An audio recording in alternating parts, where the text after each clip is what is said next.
for every ball club, but for the 123rd time, the Boston Red Sox will begin a baseball season, and there's no place quite like Fenway Park anywhere. We welcome you to opening week, presented by Front Door. Red Sox taking on the Baltimore Orioles in game 1 of 162. Sunny and cold, but time for baseball. Hi, everybody. Dave O'Brien, delighted to be joined by the Gold Glover Kevin Youkilis, and also Jemai Webster will be down on the field in just a moment. Great to see you. Now, a very, very busy winter for baseball because of the dramatic rules changes that we saw during spring training, implemented, I thought, very successfully. Let's give you a look at those if you're new to these. Now, pitchers have 15 seconds with the bases empty, 20 seconds with runners on to deliver. You'll see the timer on the score bug. When the clock gets to 10, you don't pitch in time. That's a ball. The hitter gets 1 timeout per plate appearance and must be in the box and alert to the pitcher with 8 seconds on the clock. If not, that's a strike. With runners on, a pitcher will get 2 disengagements per batter. Like pickoff attempts or step-offs, the violations are a balk.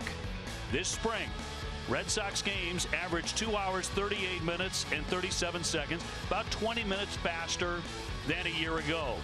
You saw how it worked in spring training. What do you think? I thought it was great. It's great for the game in a lot of ways. The one thing to look out for is that 8-second mark where the hitter has to be looking at the pitcher. That was the thing that was violated the most by the hitters. It is one thing to look at. Still don't love the 15 seconds. Wish it was 20. But all in all, baseball's quicker. It's going to get fans in and out, and the players, which will be more exciting. For the first time this season, the Red Sox are taking to the diamond. And here's a look at the Orioles lineup, which is brought to you by Nissan. Cedric Mullins will lead things off. He's in center field. Adley Rutschman, the gifted catcher, followed by Anthony Santander. Ryan Mountcastle at first. Gunnar Henderson, the designated hitter, another rising young star. Urias at third. Hayes is in right. Frazier's new. He's playing second base. And Jorge Mateo is the shortstop. He'll be taking on the Red Sox starting pitcher. Brought to you by BuyAToyota.com. Corey Kluber, 10-10 last year with Tampa Bay, a 4.34 ERA. He's 36 years old. He is not new to starting on opening day. He's done it a bunch of times. Let's take a look at the Red Sox defense. We got Rafael Devers at third base, Kike Hernandez at shortstop, Christian Arroyo at second, Tristan Casas at first. We got Masataka Yoshida in left field, Adam Duvall in center field, Alex Verdugo in right field, Corey Kluber on the bump, and Reese McGuire doing the catching. Look at the umpires for the day. They are brought to you by BuyAToyota.com. Lance Barksdale will have home plate. Little Addison and Merzel are the umpires on the bases. We're available. The telecast can be heard in Spanish by selecting the SAP button on your TV remote.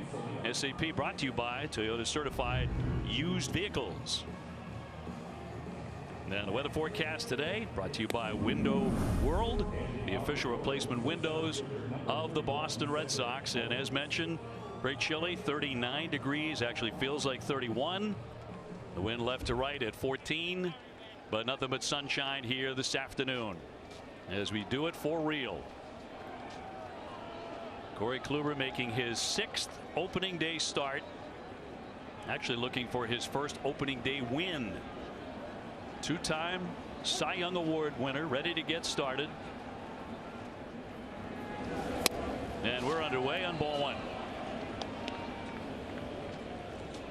Mullins last year 258 with 16 home runs. He can run.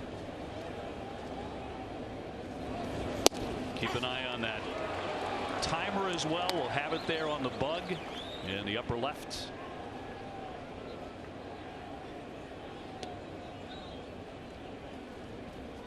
And the 1-1. The strike. Good spot right there on that changeup. Yeah, you're going to see a lot of that too. Watch it, a lot of cutters into the lefties. That's his, equalizer to the sinker away. Hit wickedly but foul. Kluber's 7 career starts at Fenway Park. He's 4-1. And a pretty good lineup here with the Orioles. A little bit of young, a few guys are starting to get up there a little bit, but not an easy lineup to face. 1-2. Down he goes Hackett. Nice start for Corey Kluber as he fans his first man. One away. Yeah, this is what Corey Kluber is going to do very well this year, is his pitch sequencing. Does a good job getting him off balance out in front, hitting that curve, and then follows it up with a two-seamer / sinker in and by him. Rutschman, the catcher, 254 last year with some power. First round draft pick, actually #1 overall in 2019. Coming off a fine rookie year. He finished second in a rookie of the year voting to Julio Rodriguez of Seattle. Yeah, one thing to note too is defensive skills behind the plate. Really good at blocking. Got rated as the top blocking catcher last year. So they have a good young catcher that I got to witness walked with the bases loaded in college against my alma mater. Going to sting this one. Deep drive right field. Verdugo back to the track. That ball sails, and that ball is gone. Rutschman giving the Orioles a quick 1-0 advantage as he turned on that pitch and hit a bullet out of here.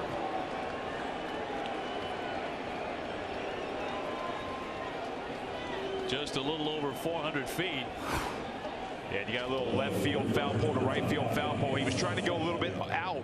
That ball comes into the hot zone of a lefty, inner half, and wow, Rutschman did not miss that.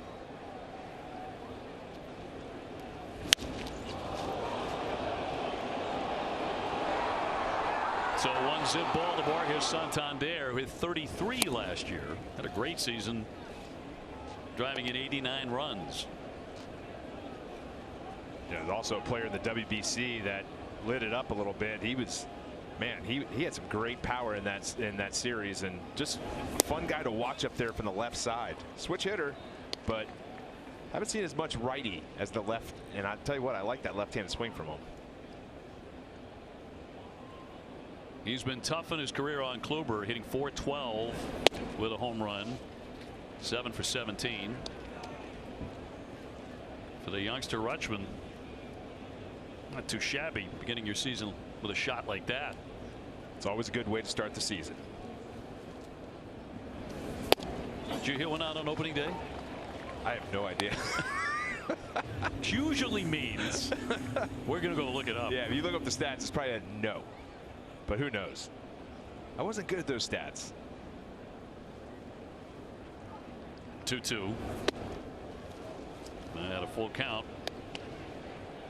Now these cold days too, it's tough for pitchers, right, to have a good feel of the baseball sometimes. So you might see a little bit of inconsistency with pitches in the first couple innings. Got another one. His second K. Santander strikes out, so 2 away. Yeah, this is a pitch he likes to go to, is the cutter. It looked like it really just kind of backed up a little bit. You can't. I don't think you can call a cement mixer on a cutter, but I guess we're going to call it that. It just spins a little bit. It doesn't have a little bit of that depth to it, because that's what hitters are trying to do. They're picking a spot where they think it's going to be right there. Just stayed spinning, stayed above the barrel. Cleanup man Mountcastle, 250 with 22 home runs, drove an 85 last season. The Orioles, of course, were a big surprise. They went 83 and 79. They were in the hunt for a postseason spot. The manager, Brandon Hyde, is back. As you mentioned, a lot of exciting young players. Rutschman, Gunnar Henderson, bunch of other guys, and their expectations are way up this year. Yeah, they got a lot of guys coming in the farm system too, which is I was talking with Brandon Hyde, who I got to work with in Chicago with the Cubs a little bit, and he was talking about, oh, we got a first violation or a timeout. It was timeout. Timeout, first one. But he was talking about how exciting it was in spring training from the 6th inning on to see all their young talent that's coming. 1-2. Down the right field line. Verdugo charging. And off into the stands. Wind is blowing out. When it does blow toward right, rather still at the moment. Yeah, Rutschman hit the ball a long way, but definitely helps when that wind's going left foul pole to right foul pole. Lefties have a better chance today. Righties, there's gonna have to be some balls that get hit really hard to get up and out.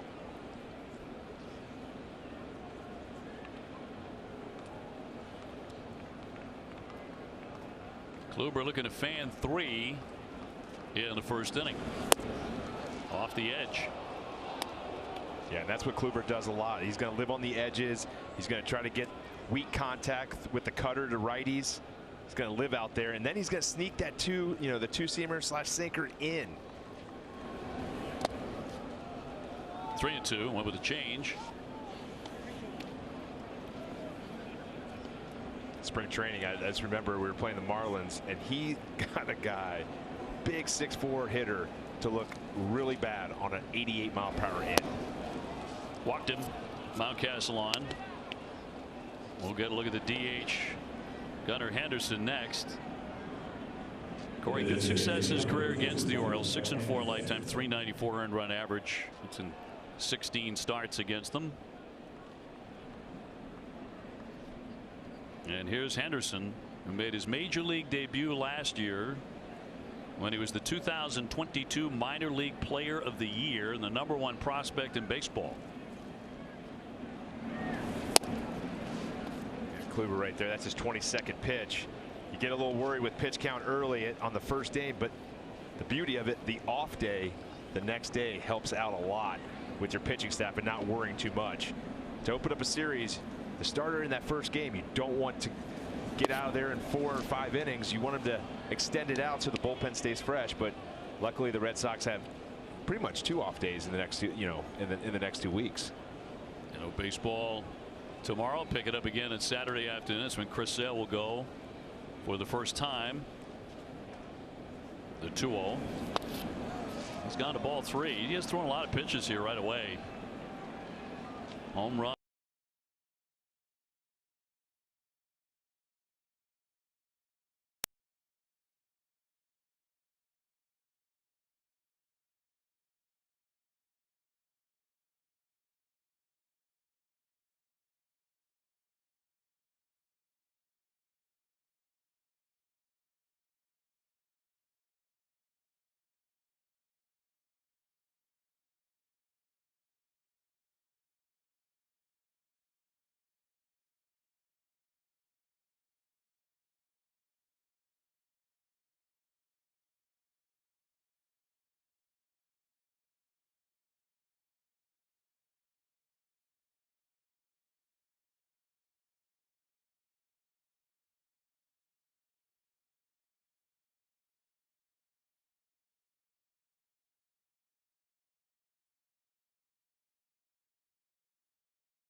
We can fix it now. It'll go Alex Verdugo, Rafi Devers, Justin Turner, Masa Yoshida, followed by Adam Duvall, Tristan Casas at first, then Arroyo, McGuire, and Kike Hernandez. Against the Orioles starting pitcher, brought to you by PNC Bank, helping to make banking easier. The big right-hander Kyle Gibson. With the Phillies last year, he was 10-8.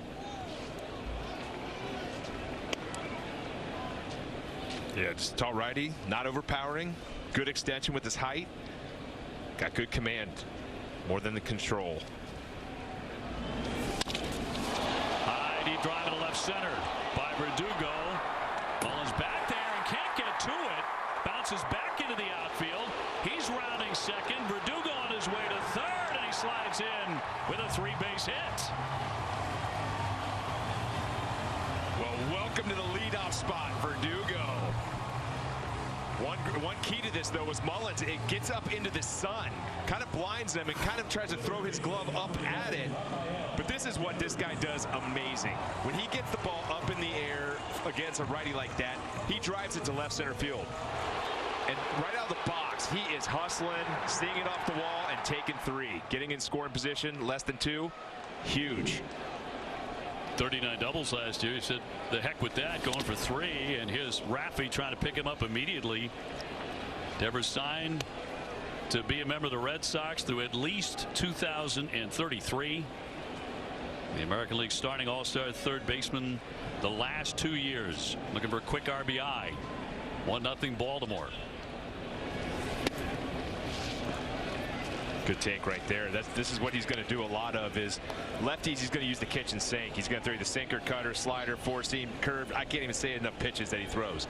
But got to get the ball up. Tries to get you with weak contact down at the bottom. As you said, you know you're going to see strikes. Little ground ball to the right side. That'll get it done. Scooped up by Mountcastle. The run is in, and this game is tied. Rafael Devers, his first RBI of the new season. I think we're going to see a lot of that kind of thing with this Red Sox team. Moving guys over, getting that run in, not trying to hit it 9,000 feet when you got a guy standing at third and you can bring him in. Yeah, that's something that Alex Cora is going to talk about. A lot of what the past success of Red Sox lineups do well is keep the line moving, doing the little things, add a run here, add a run there. Not always just trying to go for the long ball. They're going to happen, the long balls, but it's how you go about having good at-bats and staying within. So here's Justin Turner, brand new to the ball club in his 15th year in the majors, 38 years old. Spent the last 9 with the Dodgers. 3 times he's hit 27 home runs. He's played in 3 World Series. A lot of postseason experience here. Yeah, he's got a lot of veteran experience in big games. Foul tip. Yeah, that ball just took off there. That's one thing as a righty. Gibson is going to do a good job of commanding it to that side. You got to lay off. When you see it inner third, it's going to break off the plate. He wants you to swing at that pitch. He wants you to foul it off your foot or hit it foul. Then he's going to try to set you up with a little bit of a cutter away or a slider. Turner, very popular guy. And highly respected as he pops that one back onto the netting. He was teammates with Kenley Jansen, Red Sox new closer, and Kike Hernandez in Los Angeles, and expected to be one of the leaders of this ball club. Yeah, he's done a great job in spring training too, talking to him about how he's talking to young guys and how they should approach the game, and he can rub off on a lot of players in the right direction of getting to grow and to mature a little bit. Wearing the flap because he got drilled in the face in spring training. If you missed that, took 16 stitches. And bounced back incredibly fast. There was no concussion, thank goodness, and that's going to be in there for strike 3. He thought that was down. 2-way. He actually was trying to go up with the pitch. Hits the bottom of the zone with that sinker. You don't see that a lot. I don't know if he's trying to throw the four seam because he has that four seam he's trying to elevate, or it's the sinker, but good pitch right there at the bottom. Masataka Yoshida, Red Sox new left fielder from Japan, prefers Masa. What a World Baseball Classic he had. 13 RBIs. That's a tournament record. Struck out 1 time. Yeah, this guy is going to be a good hitter.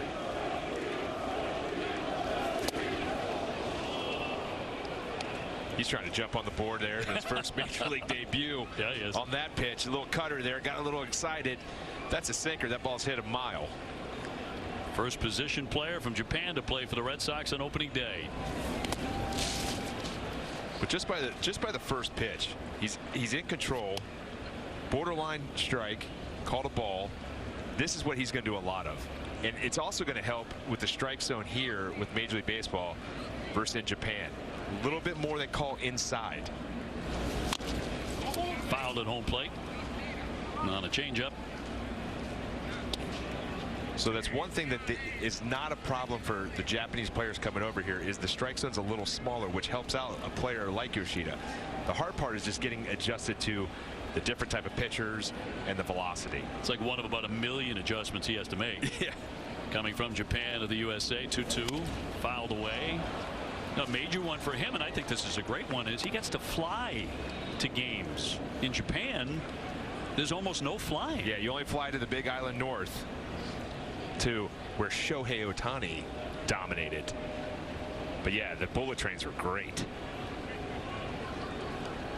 Well, this is close. 2-2, yeah, on the timer. This is something he's going to do a lot of too, fouling off pitches. He took that big hack. He said, hey, 1-0, I feel really good. He's going to throw me this pitch. Cut on him a little bit, missed it. But when he gets 2 strikes, he's going to be a tough out. 2-time batting champ in Japan. Little bounding ball here to Frazier. Red Sox get 1. They have tied it up on the RBI from Rafi Devers. The wait is over. FanDuel Sportsbook. NESN 360. Download the app. Second inning, 1-1 at Fenway. NESN and Xfinity would like to welcome viewers to opening day, the start of the 2023 Boston Red Sox season. Thanks for joining us. Dave O'Brien alongside Kevin Youkilis, Jemai Webster. It's all bundled up downstairs as well, along with everybody else today.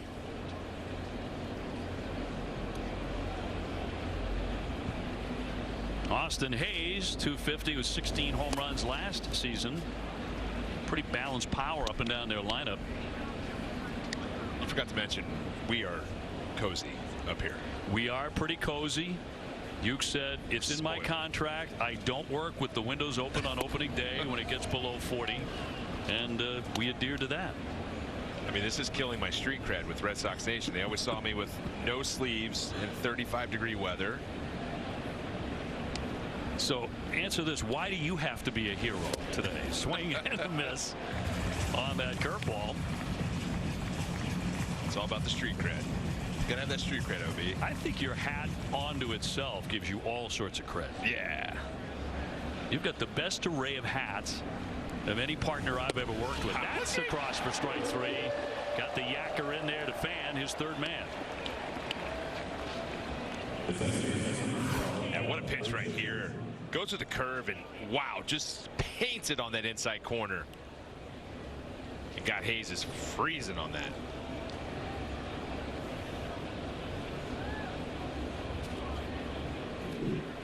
One man away. Frazier now, second baseman. Was with Seattle last year. Played for the Pirates and San Diego too.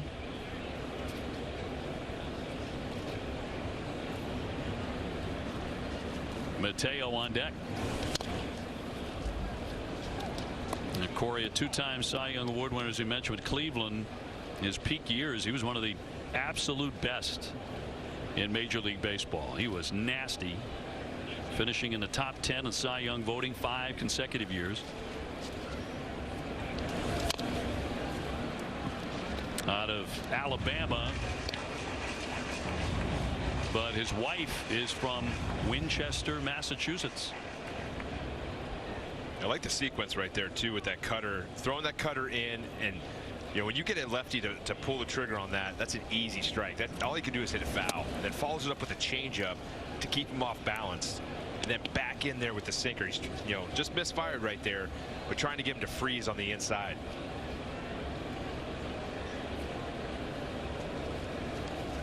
Two. Ran that cutter in. Yeah, this is what Corey Kluber has to do now. He doesn't have that 95 like he did back in the day, so he's got to be very good at commanding certain pitches, following it up with another pitch. The sequencing has to be just as prime as can be. Lofted down the line, racing out Rafi Devers. That's going to go foul up into the netting. Yoshida, obviously new to left field at Fenway Park. What is job 1 for him defensively? Well, you know, the big one here is understanding your depth and of where you are to that wall. Spring training probably helped. You know, unfortunately, he didn't get as many games as he probably would have liked in spring training on the wall. But it's understanding that depth. That warning track is really big too. So usually on a warning track, it's a little smaller, so you know how many steps it is before you hit the wall. So just understanding that part of, hey, I'm going to play in, I'm going to play back, and knowing the depth. You're also asking a guy that played it so badly out there that he could go watch my highlight reels and go, wow, I will be a way better left fielder than that guy up there in the booth. 3-2 popped up. Twisting foul back out of play. I guess it's not a highlight reel. It's a low light reel. It'd be like, oh yeah, it's a blooper. It's a euchre reel. Just, oh man, not a cow. I don't like grazing out there on that grass. I like that dirt.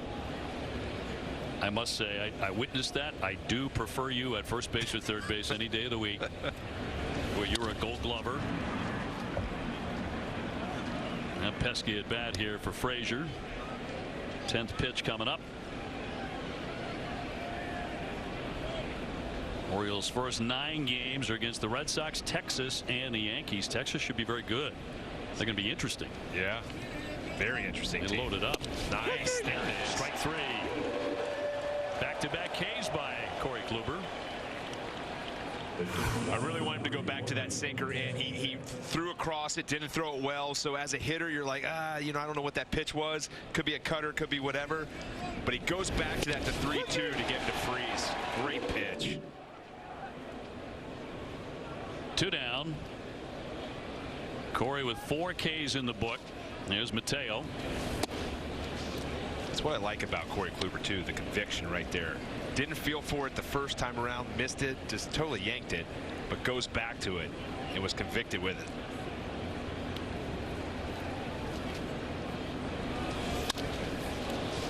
To right field, and Verdugo sizes that one up, and it's a 1-2-3 inning for the right-hander.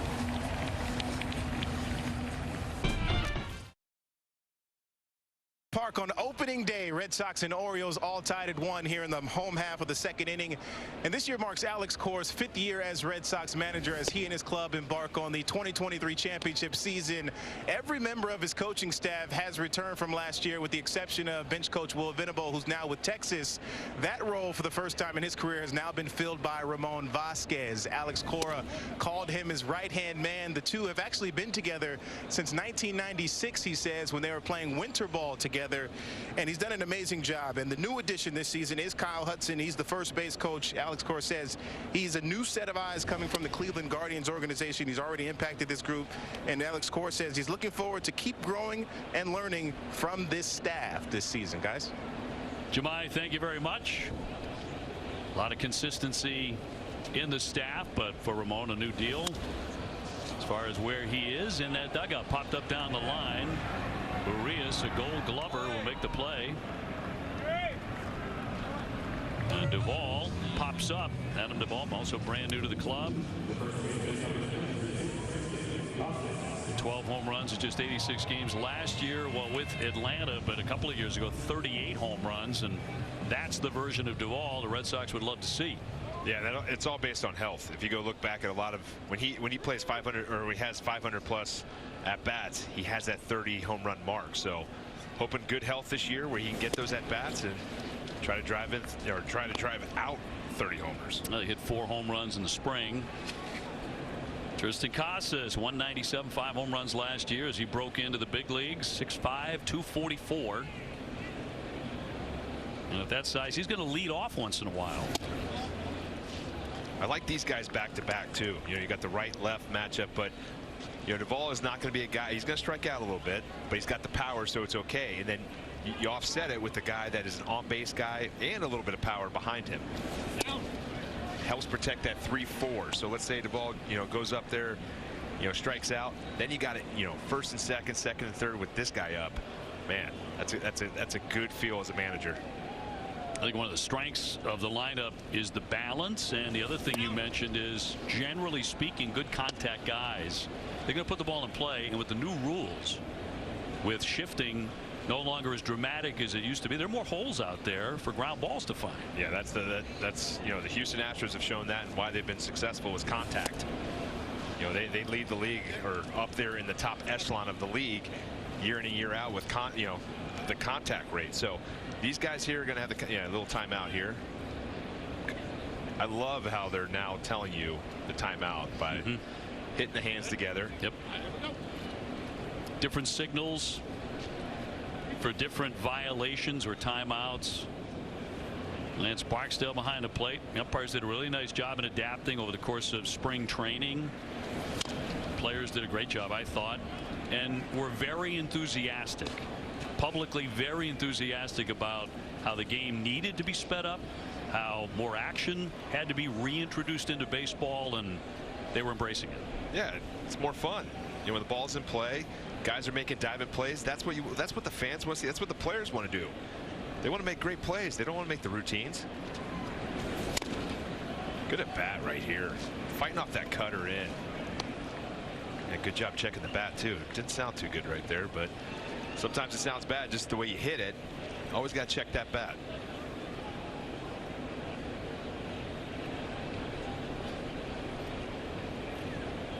We'll talk about it from time to time, but the bases are a little bit bigger. First, second, and third. That is in there for strike 3. Gibson pinned it over the inside edge. His second strikeout. T-Mobile customers get free MLB TV. Redeem now through April 3rd at T-Mobile.com/MLB. Those bases have increased from 15 inches square to 18 inches square.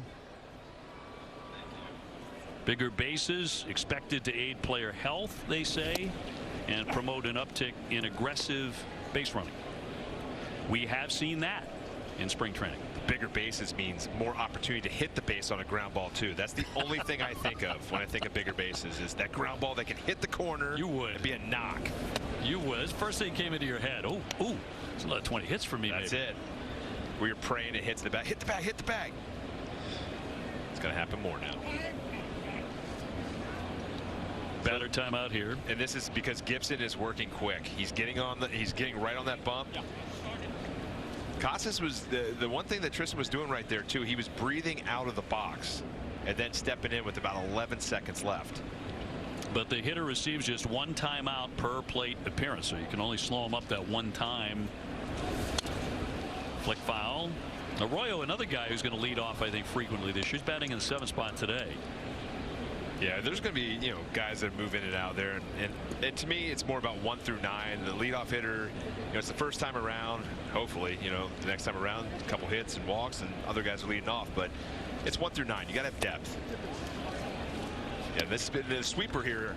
Gibson's got a good sweeper, and it's only in the zone about 38% of the time. So the key to it is really seeing it out of hand. All of his pitches, he's not going to overpower you. So you've got to look for spin early. Ooh, just missed that one. Came in at 81. 1-2. Red Sox beginning their 123rd season today. Served is short. And Mateo on target. Red Sox go fast. Nice. Draft. Expert approach. We take a closer look at Corey Kluber. 6th career opening day start. 5 in a row with Cleveland. He was absolutely the man with those teams. Started opening day against the Red Sox April 5 of 2016. Went 5 1/3, gave up 4 earned runs. Allowed a home run to Adley Rutschman in the 1st inning. Red Sox came back and got the equalizer in the bottom of the 1st inning. It's going to be popped up into shallow center, and drifting out to make a nice play is Kike Hernandez to put away Mullins. 1 away. Well, anywhere you want to put him, center field, shortstop, he's going to play it the same. He's going to catch it the same. I mean, this is how good Kike is too. I mean, he makes that look so easy. Most guys are in a full-on panic going after that ball. He's just got the highlighter shoes right now and just feeling good out there. I like that nickname, the highlighter shoes. He might go the next game with mint shoes with a matching mint-colored glove. Wow, the mint mojito. Look at him. Not to mention the lavender hair. On a given day. He is styling. That one cranked by Rutschman down to the corner, and that is a foul ball. That clang around, but foul. He hammered a home run in the first inning. DK explaining the umpire there with a little the finer points of fashion on a cold day in Boston. He's telling him, he's like, do not be mad at me how good I look right now.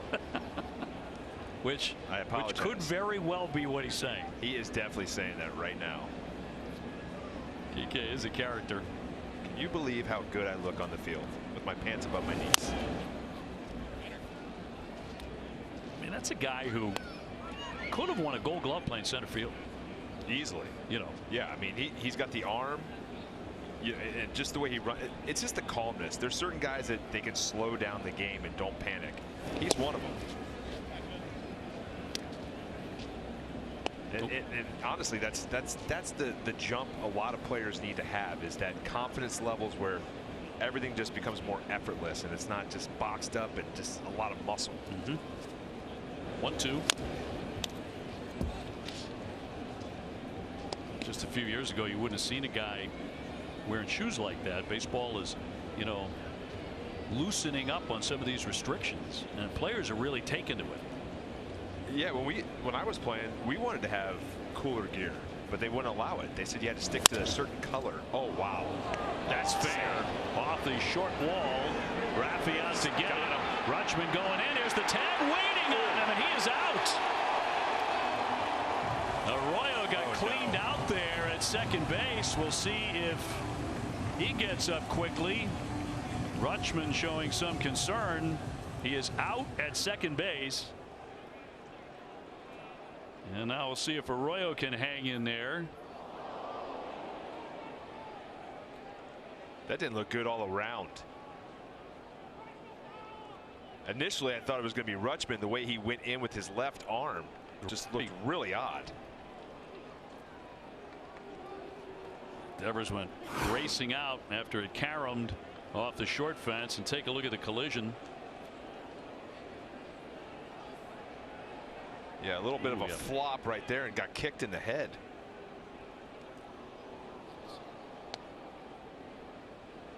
This is probably one of the oddest slides. He's trying to get his hand in there and then just gives him, you know, just I can't even say it with a straight face. I don't think I've ever seen anything like that. The last time I saw a human being do this was, I think, Evel Knievel at Caesar's Palace. Look at this.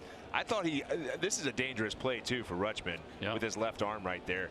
But it shows the competitive nature in him. He's trying to be safe there. He sees an opportunity to try to get the hand in.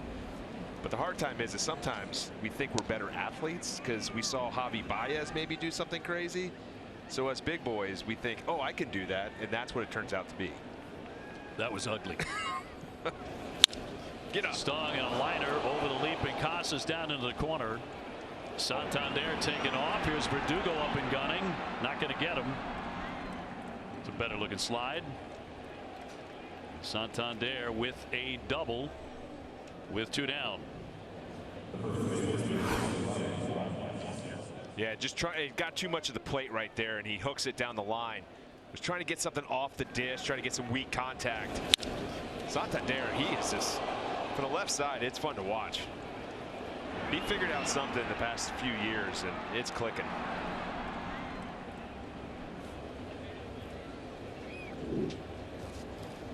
Brings up Mountcastle, eyeing a strike. He took a walk in the first inning. And we're starting to see these shadows start creeping up to that home plate. Players do not like 2 o'clock starts. Well, pitchers like them. Hitters hate them.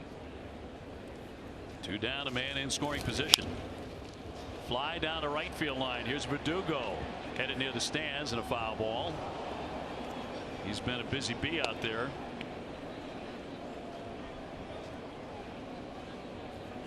When I mentioned Evel Knievel, did that go right by you? That reference? You had no I know idea? Evel Knievel. You know, because Laura, our stage manager, is like 22. She looked at me like I had 4 heads. Like, who are you talking about? Shot out of a cannon. He actually kind of was, yeah. ended his career as a daredevil. But the crash at Caesar's Palace, look that up. That was rough. Oh, foul ball again. Hey, Jemai. Ducking and diving down there in the well. Jemai's already been drilled once. Spring training. Jemai, are you there? Yeah, I'm good. Oh, solid. You know, goodness. I took my shots all during spring training, so I'm set now. Attaboy. He took one right off the hip, like in the last day of spring training. 0-2 outside.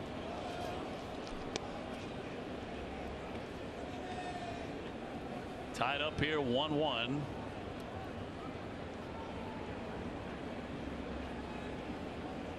Santander at second. Another one popped up. Stay in. Down that line. Verdugo can't get to that. Off into the stands. That wind is pushing that ball out. Would have been a little bit of trouble though, even if it stayed in. It's just in that little corner there where the tarp is. Not an easy spot, especially with the way they're shifting him a little bit to pull.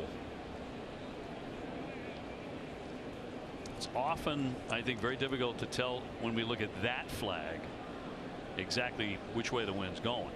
Yeah, luckily today we got this crazy shadow where we can see it at home plate.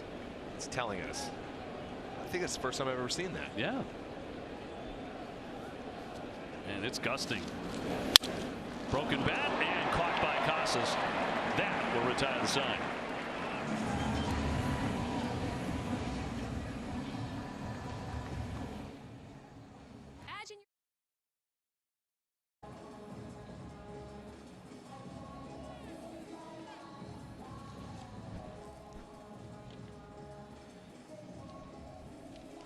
The Red Sox Foundation is guaranteeing a jackpot of $25,000 for the 50-50 raffle. Buy tickets at redsox.com/5050 through the 6th inning of Sunday's game for the chance to win half of the net jackpot. See official rules for full details. Reese McGuire popping this one up into left field. Santander circled a bit. Wind really knocked it down. One pitch and one out in the third. We're tied up 1-1. Red Sox, when opening at Fenway, all time are 22-19 all time. They played the opener at home 3 of the last 4 years. Not in a dome, not in 75-degree weather, but here in Boston. Here's Kike. Now the everyday shortstop. Is it true that some teams were complaining about coming to more domes in April? They want it more during the summer for better tickets. Yeah, I had heard that. The 1-0 taken downstairs. That's an interesting, thought process right there. I get it, you want to sell more seats, but 39 degrees at game time is not fun. Not for anybody. Called strike over the inside edge on the cutter. Yeah, it doesn't go there a lot on the inside with the cutter right there. As a hitter, you're not ready for it. You're thinking more of the sinker in. He really lives on the edges of the plate. That's a swing and a miss. The appeal to Will Little at first. Yeah, went with the sweeper there. Barely just went. That's a pitch you just got to see. It's going to get a little tougher once that shadows come out, but you got to pick it up early. Put him away. Off speed pitch to strike him out. Viva Tequila Seltzer, the #1 hard seltzer in the world, and the official hard seltzer Boston Red Sox coverage on NESN. We'll bring up Alex Verdugo, triple and a run in the first inning. At the crack of the bat, it looked like Mullins had a chance to make the play. I think you're right. The sun was a factor on that because he's a good outfielder. That's a catch I bet he's telling people he should have made. Yeah, I think it was a combo of the sun at the last minute. He kind of just hesitated, got in there, probably a little bit came out, but also the way he was going at the wall. Playing that wall is not easy, and if you're going full steam into it, it's going to leave a mark on you more than it.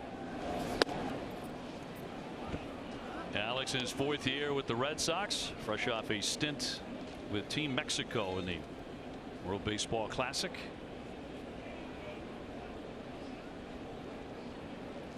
Which I know you're a huge fan of, and a lot of scintillating games. A ground ball to first, and he will take it himself. Mountcastle makes the play.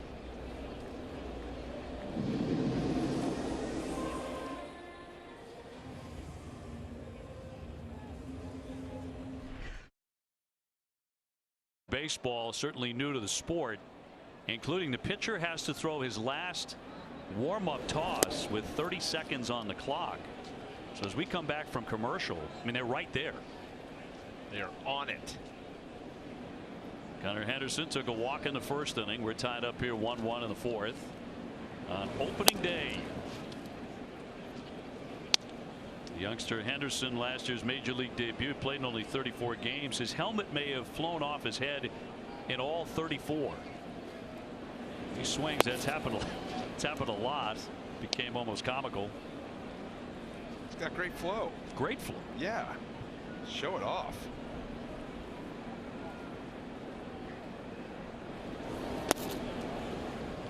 Curveball low, 3-1.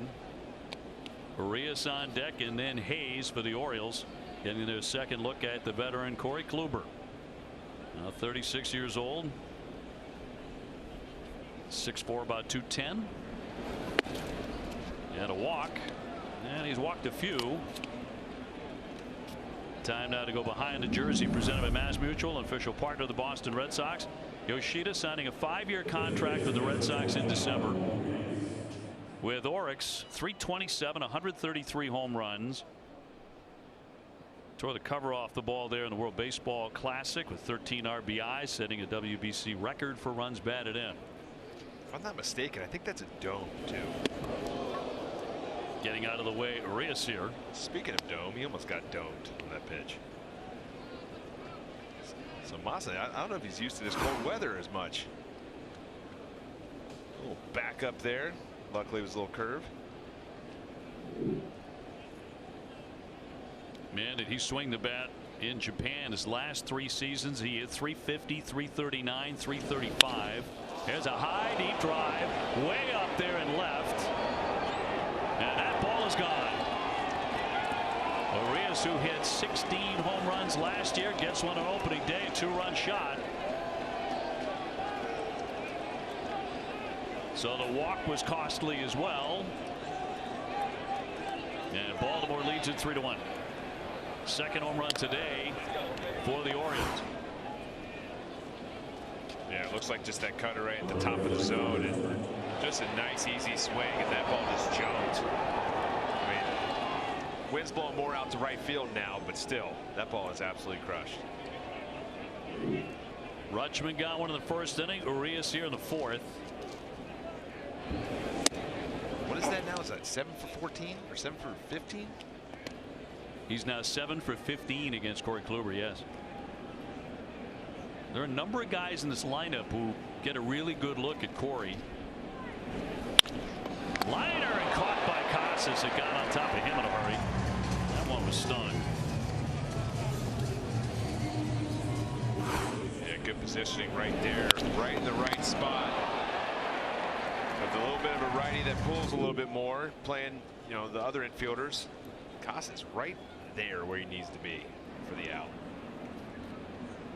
And Frazier is 0 for 1. He whiffed in the second. He'll serve that one down the line. That is a fair ball. It'll carry him to Yoshida. Throw him out. Throw him out. Here's the throw and the tag. Safe. He got in there. Went to the backside of the big base. And Frazier with a double. Now, there's how quickly you have to challenge if you're going to. You have to throw that hand up immediately. And then you got 15 seconds. So you have 15 seconds. So this is one of the hard parts that people don't realize about the big bases. At the WBC, I was out there receiving balls from outfielders, and the depth. I mean, the way you have to straddle the bag as a second baseman or shortstop just feels odd. You just don't feel like you feel like you're imbalanced or far away from the tag. So I think that's going to be one of the biggest concerns for me is the middle infielders getting used to positioning. Mateo rips that one into left field. It's stiff. Frazier will stop at third. And Kluber's getting knocked around here. Hard hit balls 4 in a row here in the 4th inning. Uke was the hitting coach for Team Israel during the World Baseball Classic, and Dave Bush heading out to the hill. Yeah, the ball just stays up there. He's trying to go in, trying to get a little sink on that. Ball just stays a little flat. Mateo does a good job of just staying through it. Ball hit too hard for Frazier to score.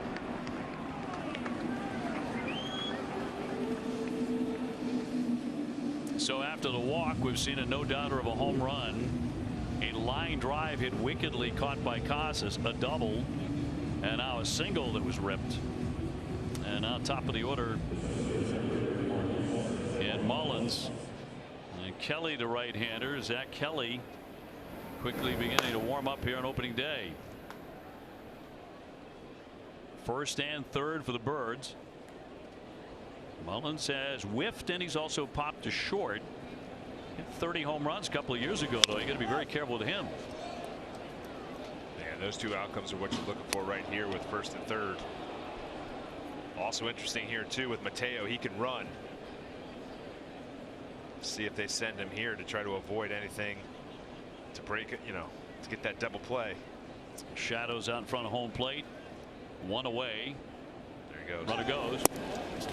And no throw, and it's a stolen base. Runner holding at third, so now 2 men in scoring position. Yeah, just a really good jump right there, and his speed alone. And that pitch, that's like the hardest pitch for a catcher, where he has to go to his throwing side into a left-handed hitter. Almost an impossible throw down to second base. Infield drawn in.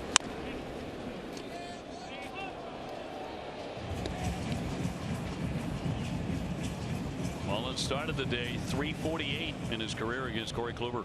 Yeah, right here is where you need that strikeout.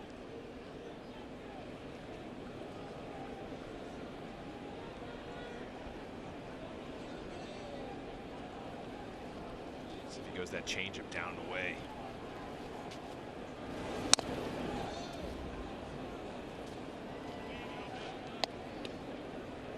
Went back to the cutter in. Maybe it's a show me one. Hey, listen, hey, we're going to try to bust him in, try to get a weak ground ball to first base, second baseman. Then maybe follow it here with something soft away. Frazier at third, Mateo at second. 1-2 to Mullins. And again, spoiled it. Went back to that curveball.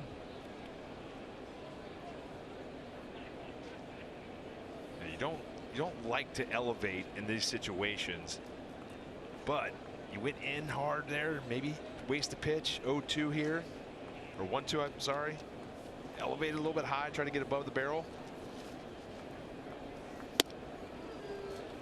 Man, so close right there. 2-2. These cold days too, you just don't know if they get enough feel of that to run that back. You know, he's trying to throw that there, trying to get into freeze. Freeze, the operative phrase. The 2-2. Check the swing. So that's a full count. Couldn't go after that changeup. Yeah, almost had him right there. Good hold there by Mullins. He's going to be pitch number 80 on the day. He's had 5 full counts. Kluber has. 3-2. And he missed for ball 4. The bases are going to be loaded here for the Orioles. And here comes Cora. Yeah, one interesting thing I just saw there was Kike, the way he was playing. Before that pitch was thrown, he checked behind him to make sure he wasn't on the other side of second base. So you're going to see that a lot when guys start shifting around to see if they are making sure they're in the right position, because if they're, you know, you can challenge that.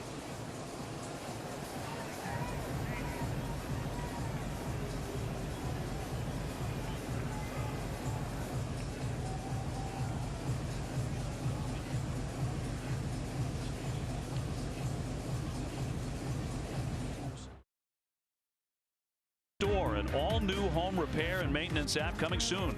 WB Mason, refresh your workplace break room with Huba WB Mason. Nissan, we make cars that thrill. Shop NissanUSA.com. Berkshire Bank, where your bank matters. And by buyatoyota.com. Properties not seen on TV. Visit buyatoyota.com. Now the bases all loaded up here. Kelly out of the bullpen. And that one's going to get away and bring in a run on the first pitch he throws. As Frazier scampers in on a wild pitch.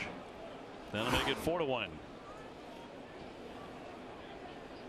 Yeah, just cross arm. Reese McGuire just trying to throw that changeup there. It looks like that first pitch, and man, Reese McGuire tries his best to try to dive and go get that, but not an easy ball to keep in front of you on a little crossfire change.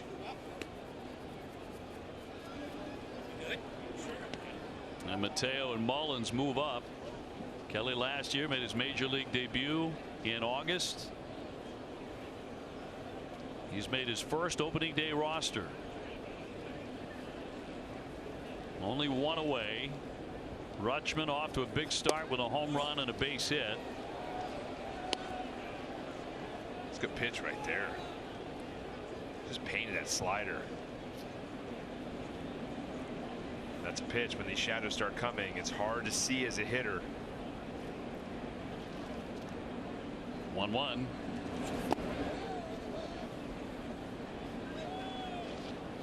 Charged that run to Kluber. So at the moment he surrendered 4.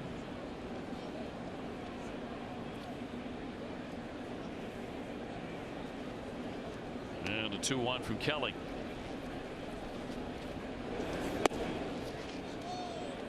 Yeah, this looks like they're kind of just being smart here, maybe trying to open up an opportunity for a double play. Rutschman's swinging the bat pretty good today. But yeah, going back to the shadows, I mean, it's just when it's dark in that shadow, you just don't pick it up that well. Fastball's already dark the way the spin is, but the sliders and curveballs, you kind of can see the spin a little bit. When those shadows are there, you do not see spin at all. Too many walks today. Another one here to put Rutschman on. And they're going to be reloaded for the number 3 man, Santander. He can do a lot of damage. 33 home runs, 89 RBIs a year ago. He has a double today. Red Sox have already walked 5 Orioles.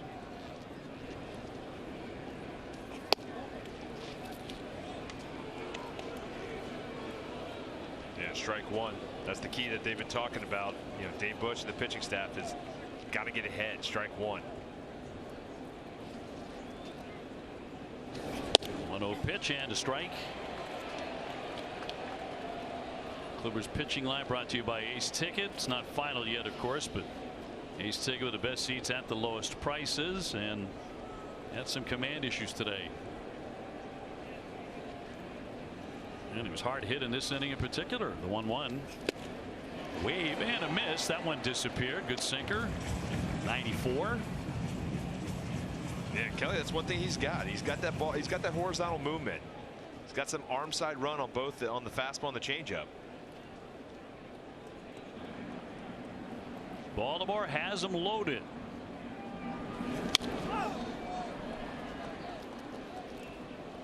It's always interesting too with that cold weather. Right there, that changeup did not fade like it usually does. It kind of just stayed on the same path. He just got it off the end of the bat. When he gets that good fade away to the arm side, that's a swing and a miss or a rollover. Orioles starter Gibson's not having any such problems. 1-2 pitch. Oh, wow. That's definitely going to eat. Santander definitely felt that one. A little slider on the knuckles. With the wind chill at 32 maybe? Maybe went up a little bit since game time. Maybe. Possibly. Mateo, Mullins, Rutschman loading them up here for Baltimore, and the 1-2. Yes. And yeah, got him. 95 on the gun to strike out a tough hitter. And 2 gone. Yeah, I mean, there's nothing here than he's maybe looking off speed, because that pitch is a fastball right down the middle and a pitch you want with the bases loaded. So Mountcastle, the batter, and he becomes the 9th man to hit here in the 4th inning. He's walked and he's lined to first. Strike one. I'll tell you, that's the invisible fastball right there. Just the mannerism of Mountcastle. I thought he was swinging right there, but he took that pitch right down the middle too. Kelly from sun into shadow. In tight. Yankees have a 5-0 lead in the 8th inning against the Giants. Judge has hit a home run. It's in his 2nd at bat. Is that Aaron or Arson Judge? The 1-1 outside. Yankees with all sorts of pitching problems right out of the gate. Yeah, tough one with a lot of starters going down, and looks like they're doing okay today though with it. Cole on the mound, or was. 2-1 home. You're right down the chute. I'm not gonna lie to you. As a person that was very patient, that 2-1 right there, base loaded, I am hacking. Fastball, you know, shadow. No, got to go for that one. See if we can do another invisible fastball here. Well, they lead all the way around. Left that one low. Full count.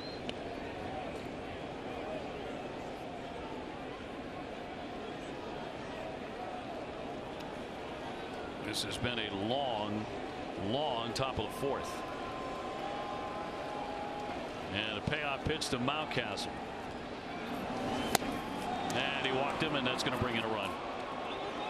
Another ball for 5-1 Orioles. Red Sox just are not throwing many strikes. So Mountcastle will pick up the RBI. And now Gunnar Henderson will bat for the 2nd time in the inning. And yeah, he walked to begin it. Orioles have accepted 4 free passes in the inning. Henderson's walked twice, and he takes ball 1.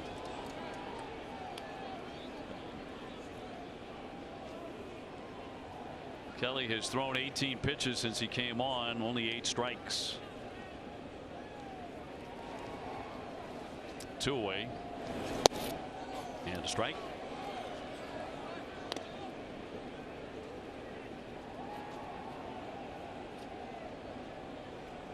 And Gunner's walked in both of his plate appearances. Time to make him swing the bat a little bit. Try to get out of this inning. There you go.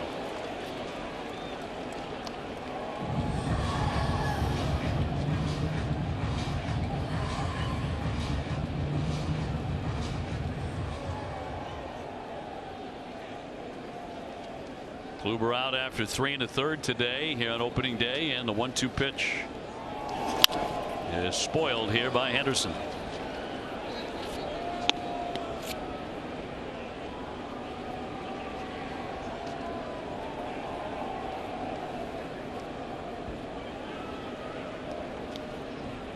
Four runs in so far in the inning for the Orioles, and they lead it 5-1.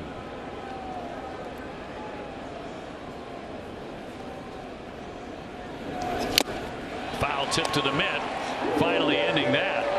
But they get 4. 5-1 Baltimore.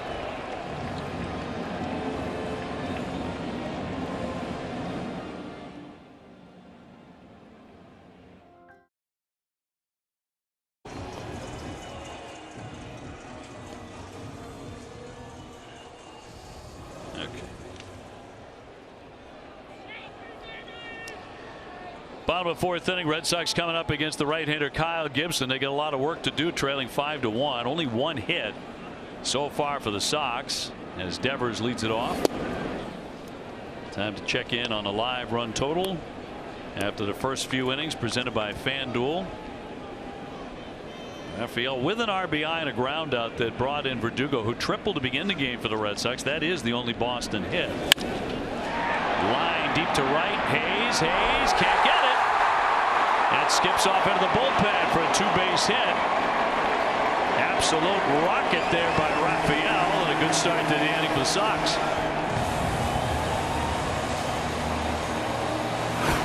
Yeah, Raffy just getting that changeup and taking a 3-iron.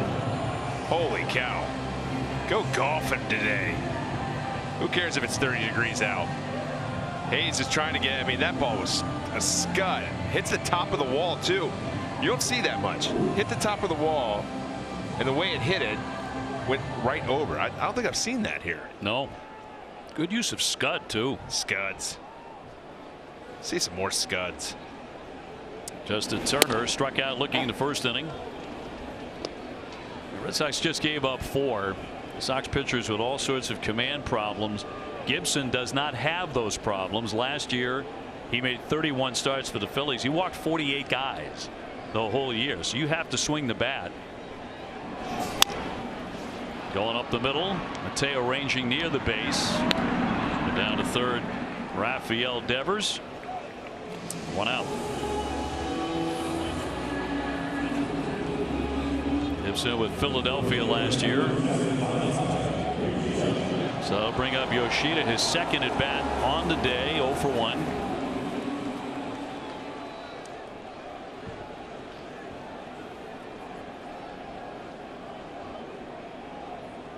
We were talking about the batting crowns for Yoshida.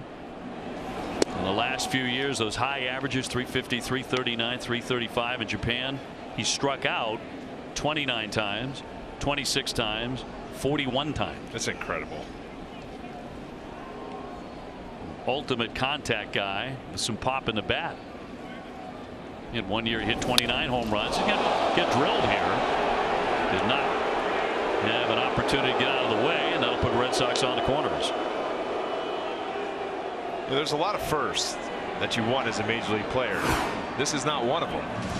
But that's why you wear that elbow pad. Playing. Was it like 85 more he's got to tie me? I think it's 86, something like that. I gotta look at my stats as the hit by pitch game. It felt sometimes like you got 85 a year. The way certain people were throwing at you. Yeah, it's all good. On base percentage. That's what it's about. You did get on base. You did do that. This is a big at bat right here. Adam Duvall. He's popped up foul. 0 for 1.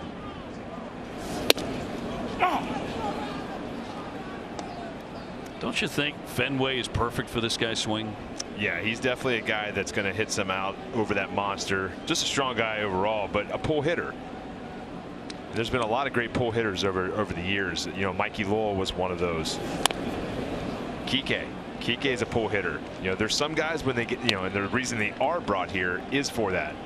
And then the lefties, a lot that are brought here are guys that can go the other way and use that wall to their advantage.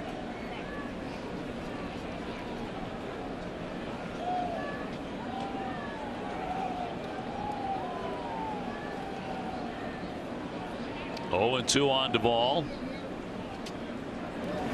Yes. Drives that one to the monster. And the score, Rafi Devers hit so hard that Yoshida could only move up to second. And the Sox are on the board again. It is 5-2. You got a hanger right there. Got a little bit of the look like that. I couldn't tell. I think that was the slurve, more of a curveball, but wow. I mean, that might be a home run in a lot of other. I mean, back when he was playing for the Reds, that's easily a home run. Sure. And Massa, look at it. Break it down. That a boy.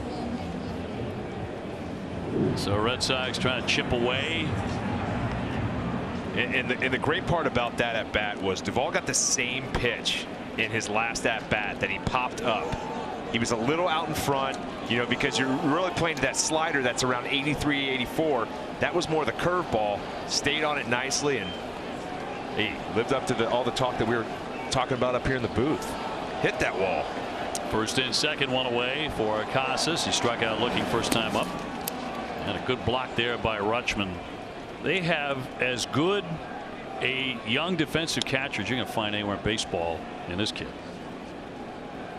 Yeah, that's what he does best, man. He keeps it in front of him. He's not going to let a lot of balls go by him, which saves a lot of runs. Well, he had 18 defensive runs saved last year. Number 2 in the majors at his position. 2 on 1 out. Oh wow, did you hear that? Did. Casas, like as the pitch is crossing home plate, down.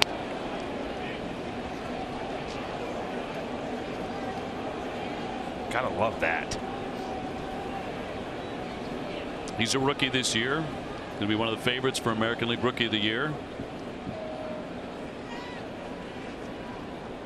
Good power. Inside. Yeah, he talks his way through every pitch, doesn't he? Yeah.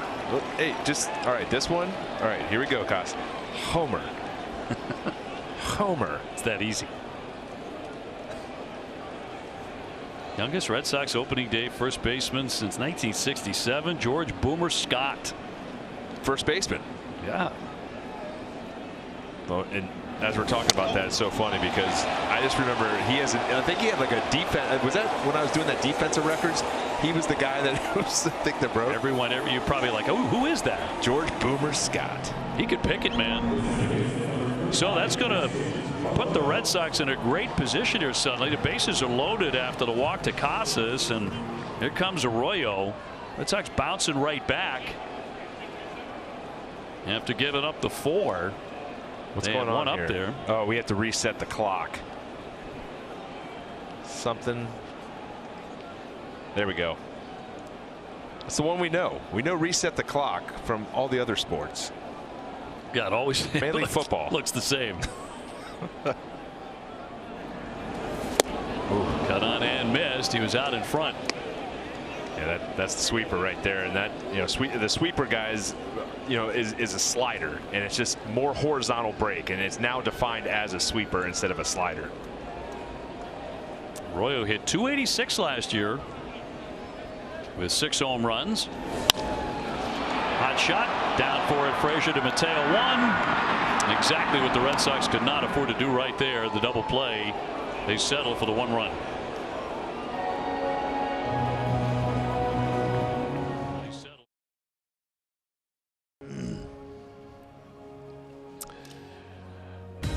Red Sox baseball on Nest is brought to you by William Ravis, the official realtor of the Boston Red Sox, by Audi.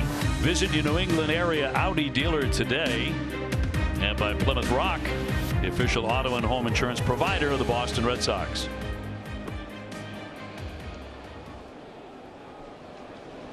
Ford called the bullpen. Ryan Brazier coming on, becoming the 3rd hurler. Might have a pitch comm issue here. I think that's why he's reaching for the cap here. So a halt in play. Yeah, I'm going to get him a new one. Call to the dugout. Meanwhile, the Red Sox had a golden opportunity there. Had the bases loaded, 1 out, but the double play killed the threat. And so it remains 5-2. Baltimore in front as we go to the 5th inning.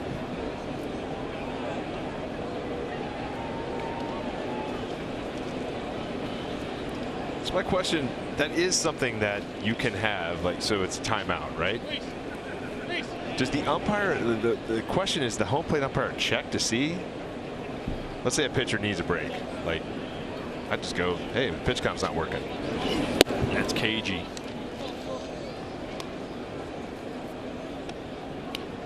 So why not? I mean, how do they know? Right? That's what I was saying. If he goes out there and he has to hear and see if it's working. What's the penalty if you get caught on that? Lying like that. It's a ball. Bold-faced lying. It's a ball 1. Urias with a 2-run homer over the wall in the 4th inning. He's also grounded out. 5 runs, 6 hits for the Orioles, 2 runs, 3 hits, and no errors for the Sox. Neither side's made an error.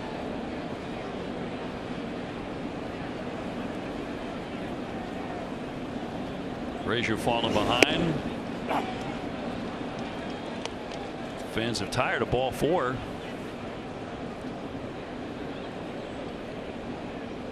Red Sox with a lot of those already.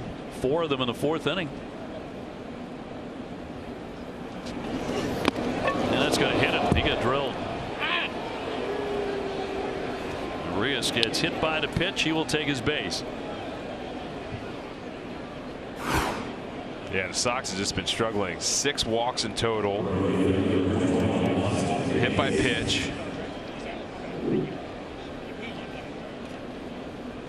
Kid Nation is the official youth fan club of the Boston Red Sox and offers young fans membership benefits, including free kids tickets throughout the season. Visit redsox.com/kidnation and join now to redeem your free kids ticket. So a strike awarded there because Hayes was not in the box and ready to swing with 8 seconds. So Could have used a lot more of those today. Yeah, hitter violation. Now the count 1-1 on Hayes, who has hit a rocket that was caught by Casas at first base. He's also struck out.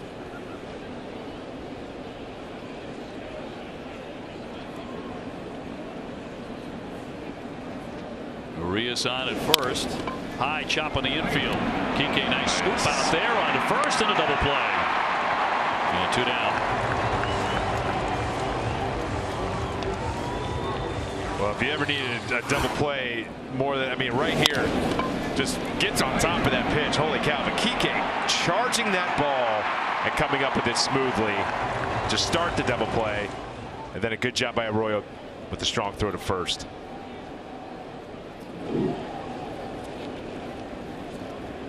Here's Frazier. As part of their uprising in the 4th inning when they got 4 runs, he had a double and a run. And that play by Kike is when you see the ball chopped and it gets above your head, that means you're going to come and get the ball as best you can. The key is how you break it down in between. Those balls can bounce in different ways, so really good infielders understand how to slow up or speed up to it. And wow, that was really impressive how he started that double play.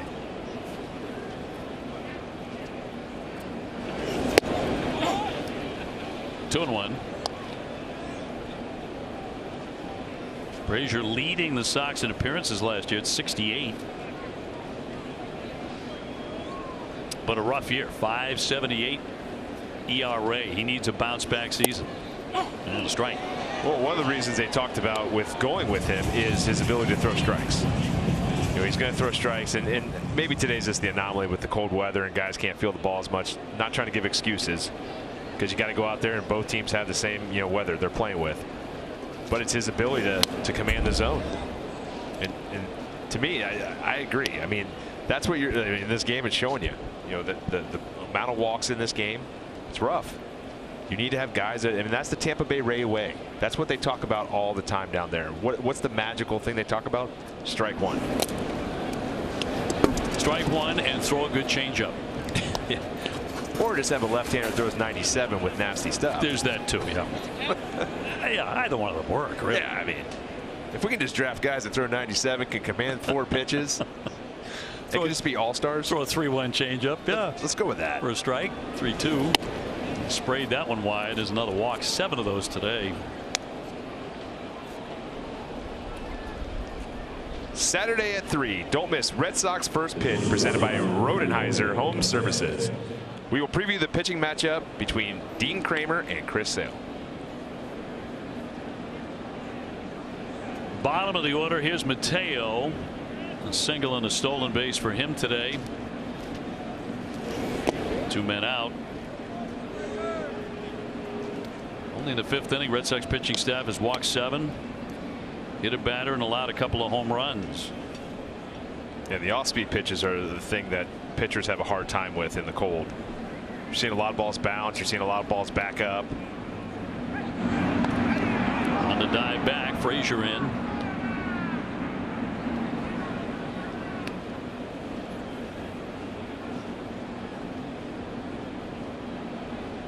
Pitcher is limited to 2 pickoff attempts, trying to improve pace of play.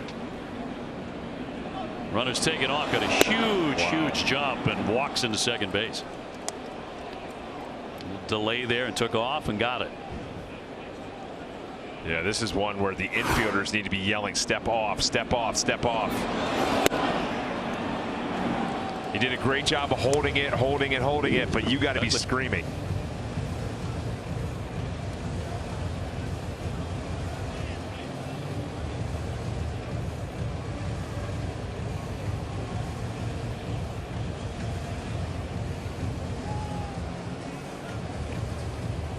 So Dave Bush out there, man at second, 2 down.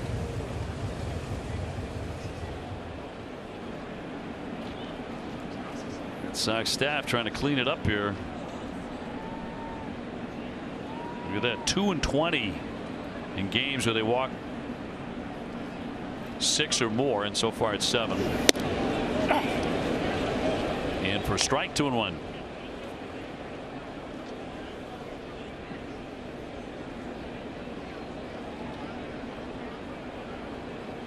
Frazier, the base runner, and a base hit into right, and here comes another run in. Mateo with a solid single. 6-2 Baltimore. Once again, a costly ball 4. Not to mention the stolen base. Yeah, another walk that led to a run. This is a good piece of hitting though right here. Inner half, stays through it. Got a lot of holes over there with the shift of the, Royals playing up the middle. Casas off the bag. Just unfortunate there for Frazier on that positioning. Brings up Cedric Mullins. A strikeout to pop up. He's also taking a walk. Yeah, they gotta start looking and changing up the looks a little bit here, because Mateo is ready to take off there as well. As you said, he can run as well.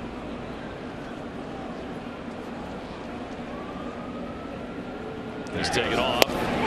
McGuire unable to get it down there, and another theft. Yeah, this is the big thing as a pitcher. You got to change the looks. That's the 1/1000. Go 1/1000, 2/1000, 3/1000. Go. Pick off once. You can only pick off twice now, but you got to change it up. Man, the 1-1 to Mullins. Frazier's thrown 21 pitches, only 9 strikes. Very unusual to see Corey Kluber struggle to throw strikes today. It's going to be down low on a block by McGuire.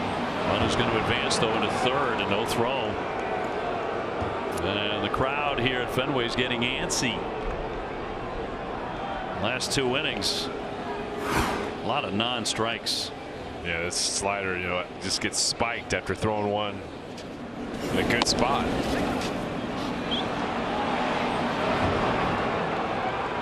So Mateo at third, and a 2-2 on Mullins. That time is granted. Corey Kluber, by the way, with the 4 walks, that matches a career high.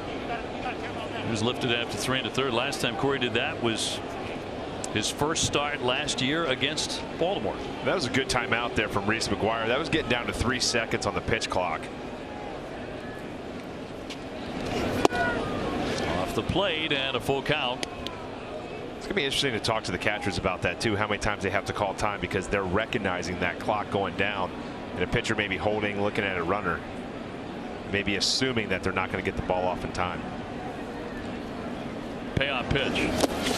He checked his swing, and it's down and in, and he walked him. There's another ball 4. Beth Israel Deaconess Medical Center provides first aid and emergency care at Fenway throughout the season. BIDMC is the official hospital of the Boston Red Sox. Visit BIDMC.org for more information.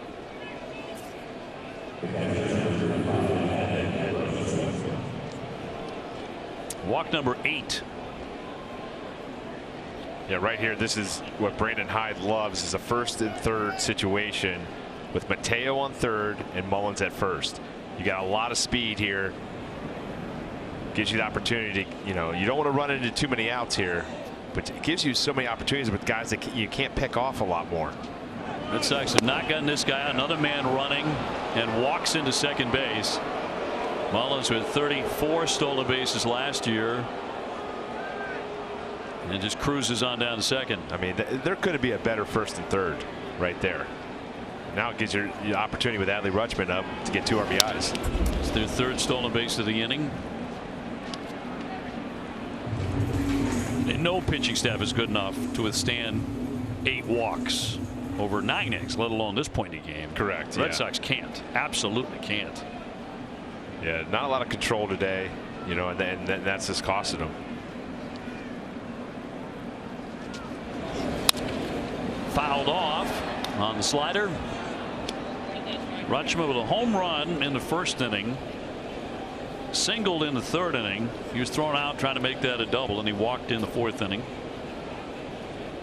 And they scored 4 times.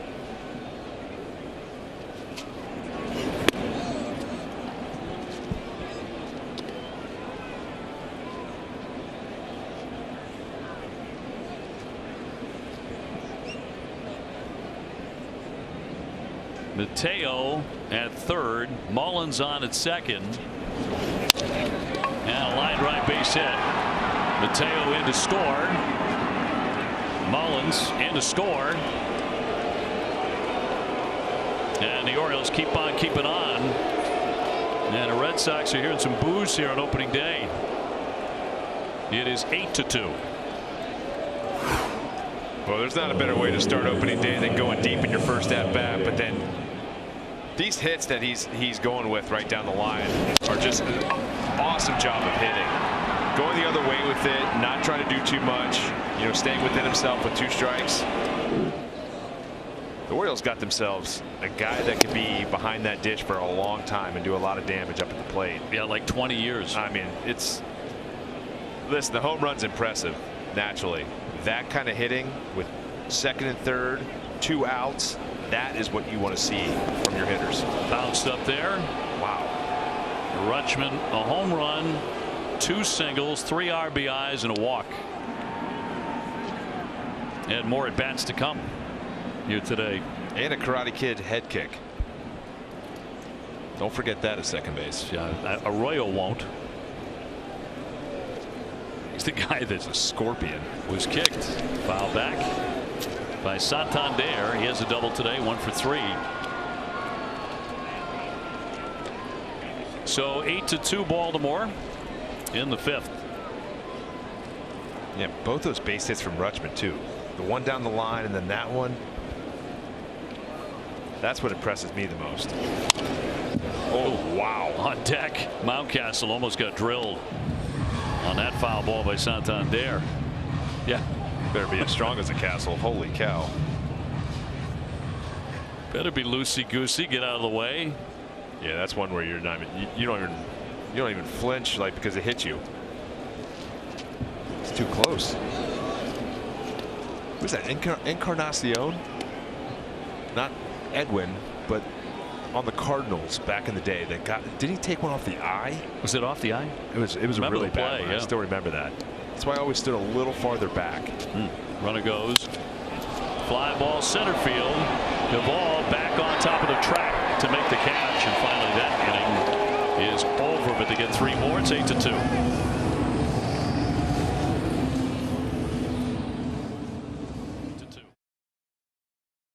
PreSeasonBets.com is your one-stop shop for articles, analysis, and podcasts. For the latest odds and advice, your best bet is NESSonBets.com. 8-2 Baltimore at the midway point as we go to the bottom half of the 5th inning. We can talk all we want about the timer and quickening play and all that, but you know what slows up a ball game like you wouldn't believe? Ball 4. A lot of balls. Reese McGuire 0 for 1 with a fly to left.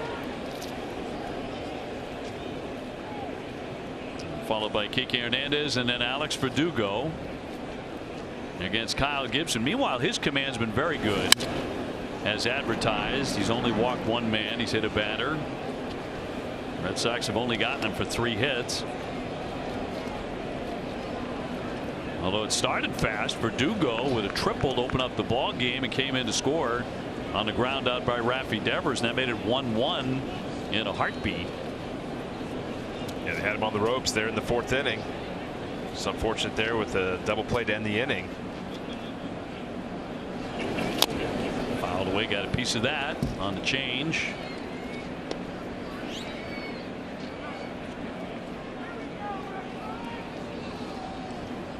Gibson, a tall right-hander, 6'6", about 200 pounds, 35 years old, makes his home in St. Louis.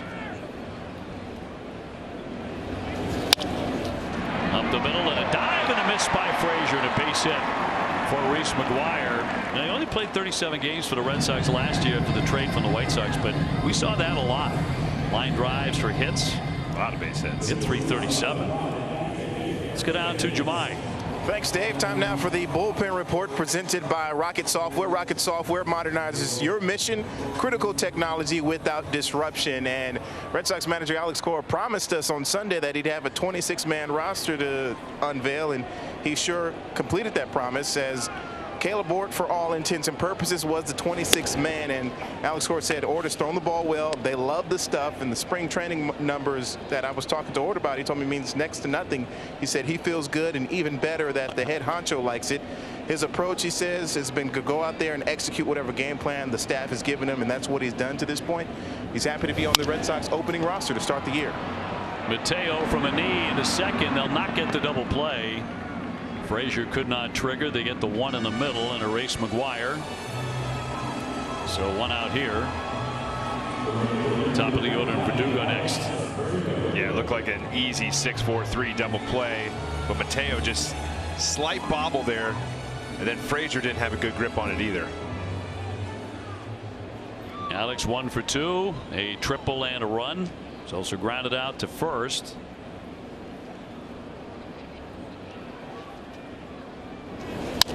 One game has gone final,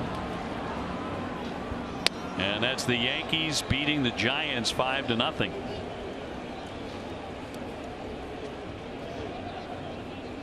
Tampa Bay leads the Tigers 1-0 there in the third inning. Ninth inning, Atlanta on top of Washington 4-2. Cubs are blanking Milwaukee in the sixth inning 4-0.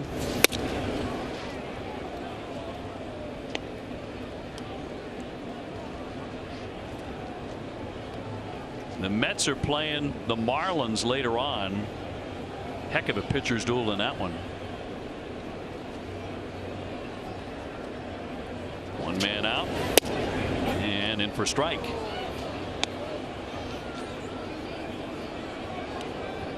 And it's Scherzer against Alcantara. Arizona and the Dodgers later tonight. Toronto's at St. Louis. Timeout here by the hitter. A couple of times today the Red Sox have tried to slow up Gibson a little bit. He likes to work fast, even faster.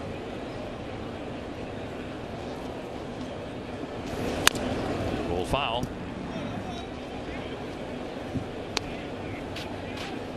He's doing a good job utilizing that changeup, getting guys off balance and then going back to a heater that's not that hard, but just dotting it up in the spots he needs it. Verdugo really found the gaps last year. 39 doubles. He said at the beginning of the year he was going to take a whack at 40-50 doubles and almost got there. A look at a ball. Good take right there. Bottom, leave that sinker down. Gillespie and Aiken there in the bullpen for the Orioles.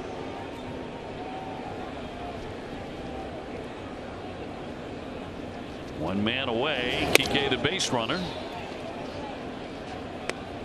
Full count. Gibson's only walked one. That was Casas in the fourth inning. And when he's missing, he's not missing by much. So a lot better command than the Sox have on the bump. He's thrown 73 pitches so far. Up the middle, Frazier to Mateo, and that's going to be another double play to retire the side.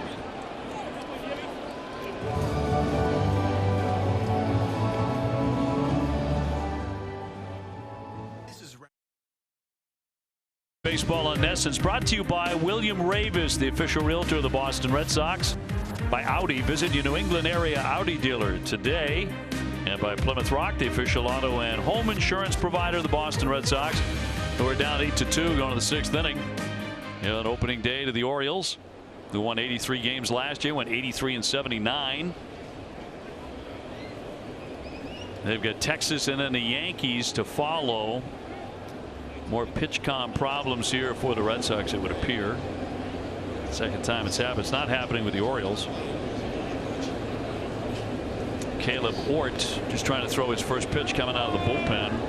He'll be the third reliever to be used today by Alex Cora. After Corey Kluber went 3 1/3. I think we need a little more detail on what happens when this malfunctions. Yeah, what is the malfunction? Is it too light, or is it just doesn't work at all? Or is it stuck on the wrong language? Ooh, that'd be a good one.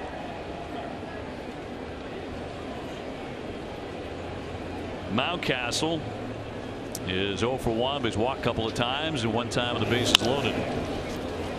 To the middle, Arroyo to his right. One man gone. Let's bring in our man Tom Caron. Hey, TC. OB, how you doing? Getting ready outside of Wasabi Studios, where Jim Rice and Will Middlebrooks are staying nice and warm. It's heated there. First ever Major League game played at Fenway Park in March, so it's a little chilly. When we come back with the post-game show, we'll hear from David Ortiz. He dropped by the studio, and when Big Papi talks, we listen. We'll tell you what he had to say about the upcoming season, guys. Look forward to that. Thank you, Tom. So you were supposed to be on at that time. That's my understanding. Yeah, so great. I was on camera, ready to go, and they said Big Papi's in. I'm like, thank you, Big Papi. Take it away. I was more than happy and willing to give my airtime to David. Very big of you. He can always take my airtime. Whenever he wants, he can go do that. He can take mine too. And take TC's too. The Hall of Famer. Swing and a miss. Anderson down with a big cut. See fans for the second time. 2 fast outs. A 1-2-3 inning would be most welcome. Yeah, Caleb Ort going with that heater at the top, just playing up above that barrel. And this is what they like from him. You know, a guy that's, throwing 95 to 100 and just hoping that he can just figure it out and get above those barrels at the top of the zone. Arias is 1 for 2 with a home run. 2-run shot, 4th inning. This guy's a good fielder too. He won the Gold Glove last year, 3rd base in the American League. Struck that one in the outfield for a base hit, his 2nd hit of the day. The 3rd Oriole 3rd baseman to win it. Manny Machado won it in 2015, and Brooks Robinson won it 16 times. Just 16 times. He was okay. It was all right. So he's got 15 more to go. So you're saying there's a chance. Austin Hayes 0 for 2, actually 0 for 3, hit into a double play last time up. Gotta love it too. You see a guy in 30-degree weather, no batting gloves. That's a ball player right there. Or just can't feel his hands. Pretty good pop. 16 home runs last season. Fouled that one away. And remember, they moved the fences back there in left field at Camden Yards last year. Yeah, the infamous Manny catch would never be, a catch anymore. That's right, yeah. Because he climbed the wall. He's not climbing that wall. But the high five for all those fans that, if you remember it, he caught it, high-fived the guy, and then threw it back in and double got first. Bat shatters on a bounder to Raphael, down to 2nd in plenty of time. And that's all. 1 man left.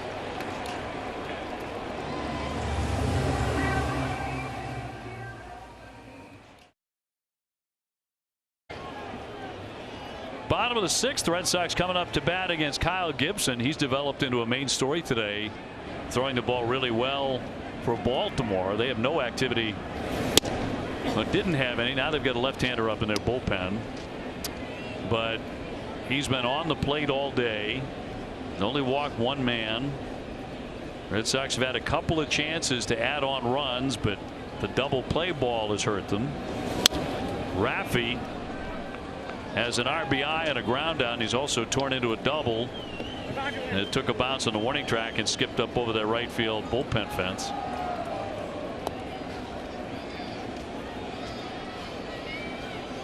At 26 years old, Rafael Devers holds the Red Sox home run record for 3rd baseman already. 37.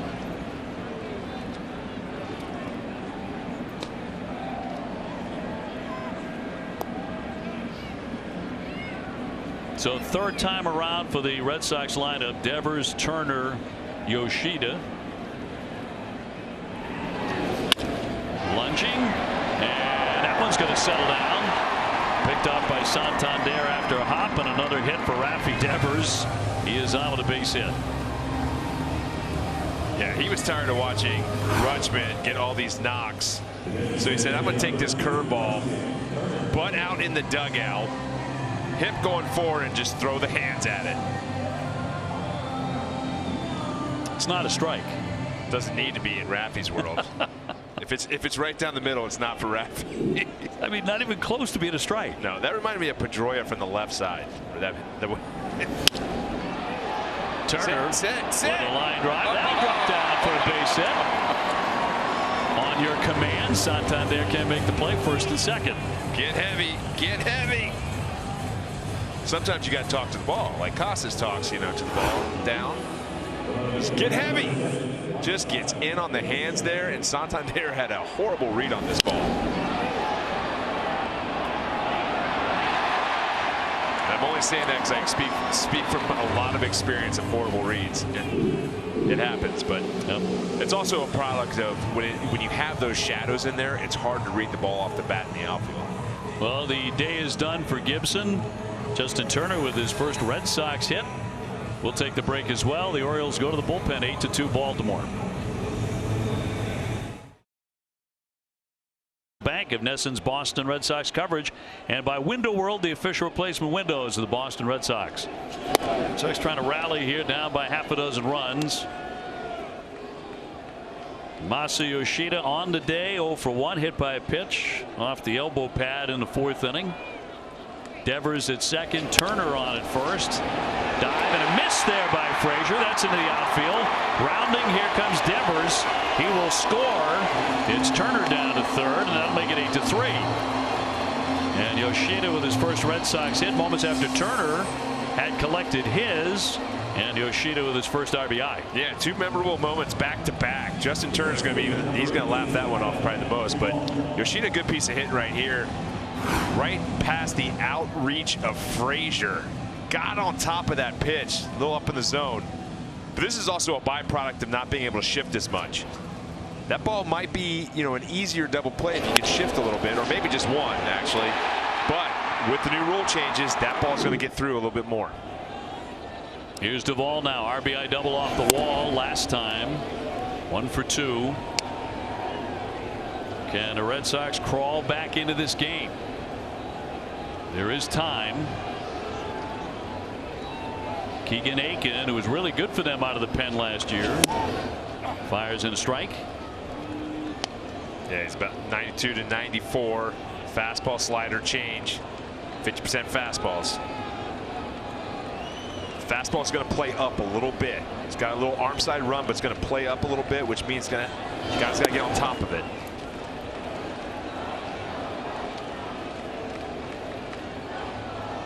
He appeared in 45 games last year for the Birds. 3-3, 3.20 ERA. But Yoshida got him. And the lefty. Fouled back here by Duvall. StatCast is powered by Google Cloud.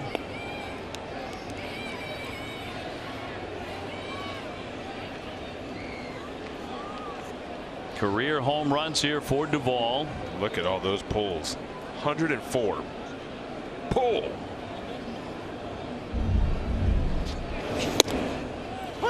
In there, and a delayed call by Barksdale. Man. Strike 3. I thought initially this was going to be strike 3, but when he didn't call it,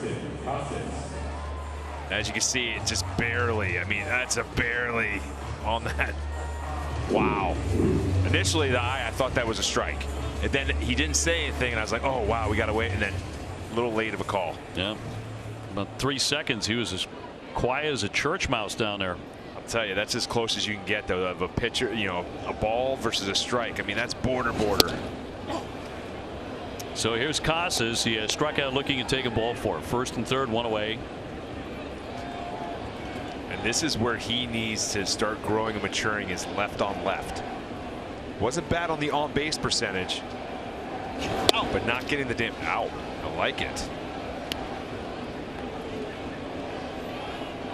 But he struggled a little bit left on left last year. He did. That's where he's going to have to make those strides, whether it be maybe not swinging as much, or picking those spots of where to go with his. A lot of times it's your direction of where you're looking, where the lefty is throwing to you, where your directions of lanes. I talked with this with Pete Fatsi about this, is lanes. You're looking in lanes. Shortstop, second base, left center, right field. You got to pick lanes. High chop to first. Mountcastle will tap the bag as a run comes in to score. Turner crossing home plate. And it's an 8-4 game. Turner, who had singled, scoring for the first time as a member of the Red Sox. So Yoshida at second. Casas will pick up his first RBI of the year. And now Christian Arroyo hitting a double play last time. He's 0 for 2. Well, you pick up another run here, and the game takes on a very different feel, Uke. Yeah.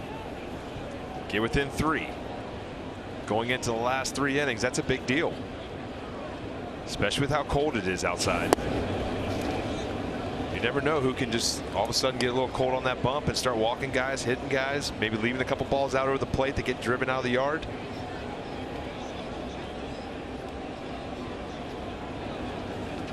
(2-0).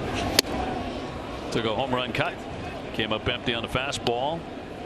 You said it's only about 90, 92. Yeah, that fastball just plays out, and these guys know it. These hitters want to know a couple things. What's the velo? What's the end zone percentage? And what's the movement, the horizontal and vertical? They want to know if that fastball is playing up. So when you start talking about the verticals, there's major league averages, and they have all these dots and it can show you, and then you get the guys that it's going to play. They call it spin, or a little more vertical, like the 17 to 20 is where guys are playing up a lot.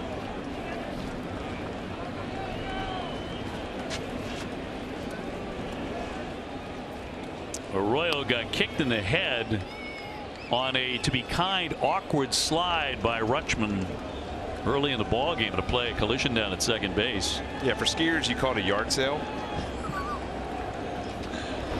3-2, and struck him out swinging, so the Red Sox did not pick up another run. They do get 2 in the inning, but now 8-4 Baltimore.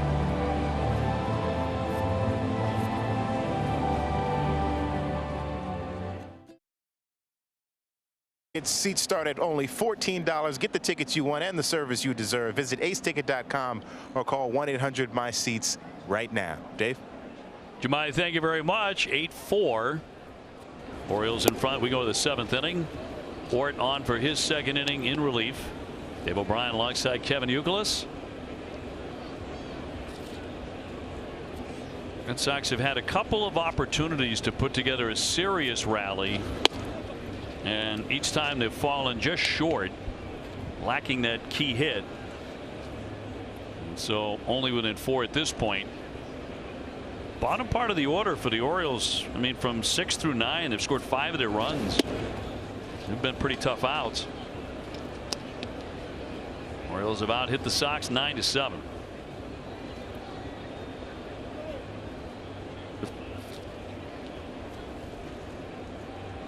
The 3-0 in for a strike. Corey Kluber went 3 1/3, gave up 5 runs officially. His command was not what you'll typically see of Corey. He walked 4 men.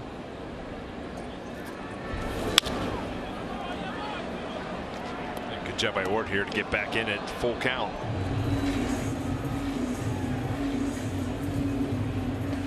Red Sox pitching has walked 8.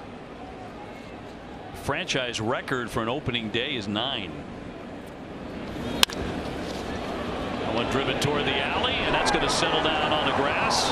Cut off by Duvall, but that's going to be 2 bases. Frazier has his second double today. So the 7th inning gets underway.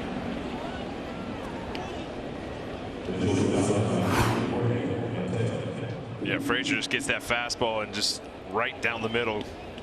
Stays through it nicely.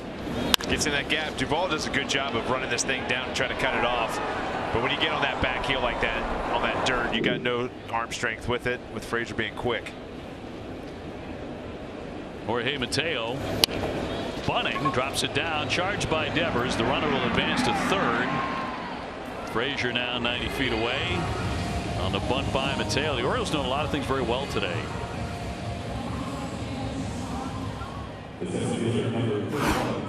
Yeah, they definitely are doing they're playing the game the right way. You know, with the fact that they got 10 hits now, a lot of walks, but moving over runners, that's a big deal. You need to get this run in to get to that 5. I mean, when you get to that 5 spot in the last 3 innings, it's a good, it's the best cushion you can probably have. Okay. And a base hit, man, by Mullins, his first one of the season. That drives in another run, and indeed they do get to that 9.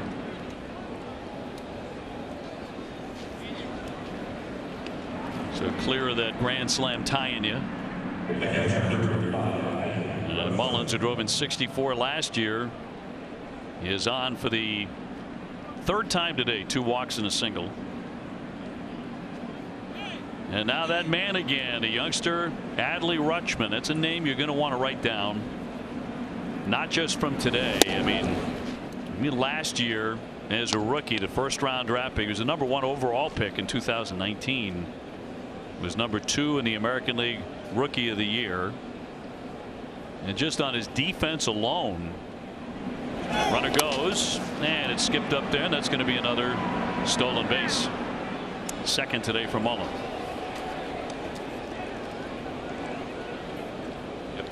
Not only did Mullins get a great jump on this, read it right, he ran on the best pitch he possibly can have. Ball in the dirt, breaking ball inside.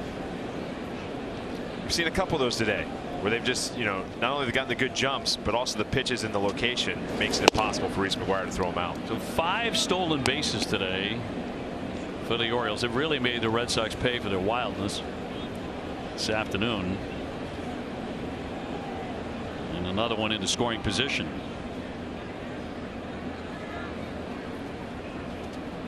And here comes the 3-0. And into the open space, he's got another knock. Mullins hits 3rd, trying to score. Here's Yoshida thrown to the plate. It's cut off, thrown out of 2nd, out there. And run does come on in to score. As Mullins crosses home plate. Rutschman with 4 hits today. Yeah, we got 15 seconds here to see. No, they're not going to challenge it. But Rutschman just again, just another great piece of hitting there, going the opposite way. That's what I love too when people talk about new school, old school. There's new school and old school, throw it out. It's the right school of baseball. This guy goes deep in his first at bat. Next 3 hits the ball, you know, not hard the other way, but just finds a way to compete and drive in runs. Gotta love it. Home run, single, walk, 2-run single, RBI single for Rutschman.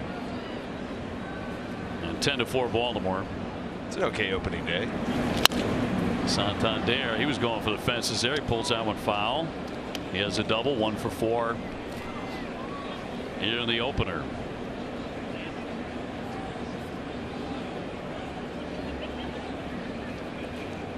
Mullins scoring for the 2nd time.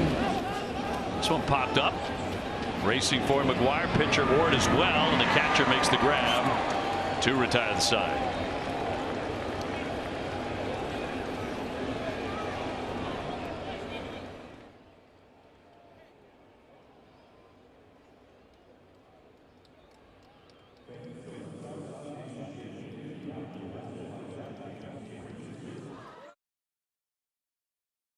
Sullivan Tire and Auto Service, we're always here to get you there. WB Mason, refresh your workplace break room with Huba WB Mason, and by Audi. Visit your New England Audi dealer today. Fans have had their first 7th inning stretch of the season. Red Sox down 10-4 on the strength of 12 Baltimore hits and 4 by Adley Rutschman. And Perez coming out of the bullpen on the left-hander. And this is Connor Wong hitting in Reese McGuire's spot. with Kike on deck, and then Alex Verdugo. Red Sox coming off a 5th place finish. That was not because of the offense. That was pitching problems. No one has to tell Alex Cora that. And he's given up 10 runs so far today on opening day. Frazier up and over gets him. And 1 out in the Red Sox 7th. Today a story of way too many ball 4s. Yeah, let's hope this is just an anomaly, right? I mean, opening day, a lot of people can read in, get a little, frantic about some things, get a little overly excited about your team being great or your team being bad. The key is, though, pitching. At the end of the day, we talked about it. We'll talk again all year, 1 through 162. If you can't throw strikes, you can't command that strike zone, it's going to be a long year. No baseball tomorrow. That's the open date here in the first series. And Saturday, Red Sox and the Orioles go again. And Chris Sale's on the mound.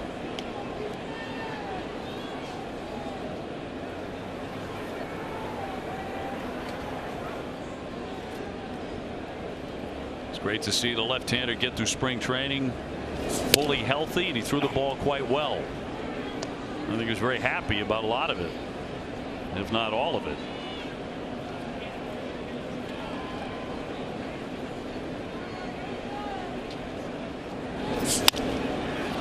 Fly ball into shallow right.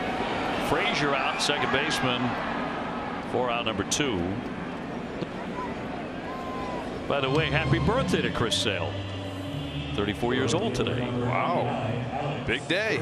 34 years in his body, but 31 in the arm. That's what we were told, right? I think he said that. He's been off 3 years, so he's 31 in his arm. So happy 31st birthday to his arm, too. Didn't realize we could do that, but okay. Yeah, we're just making up things as we go, as always. Verdugo with a triple and a couple of balls on the ground, one into a double play. Double plays have hurt today.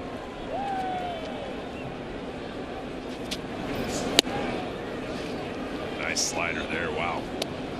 Yeah, Perez, he is tough. I mean, he's got that, he's got that 4-seam fastball that plays up too. So you got to get on top of that, and then you can drop that slider that has some very good tilt on it, both horizontally and vertically. Wrapped toward first, behind the bag. Pitcher will get there. Red Sox go very quietly here in the 7th inning.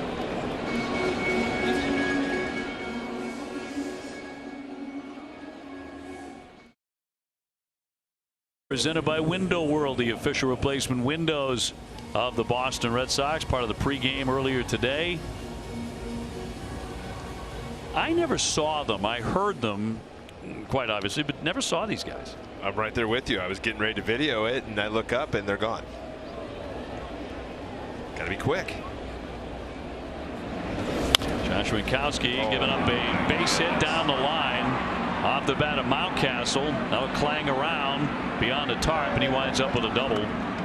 Talk about guiding it to a perfect spot. He has his first hit, and that is the 13th Baltimore hit today.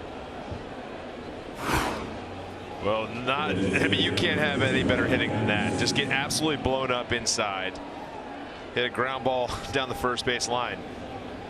The analytics say that was absolutely smoked off the wall.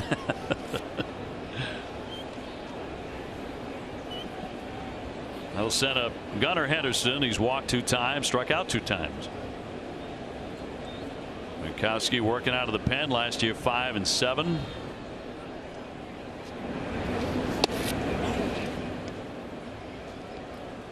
I'm actually intrigued to see how Winkowski is out of the pen. I thought last year that I thought it would be advantageous for him to be out of the pen in some ways, get that velocity up a little bit, try to get a little more swing and a miss. Like that. With the slider. That's one thing we saw last year. There wasn't a lot of swing and miss. There was a lot of contact.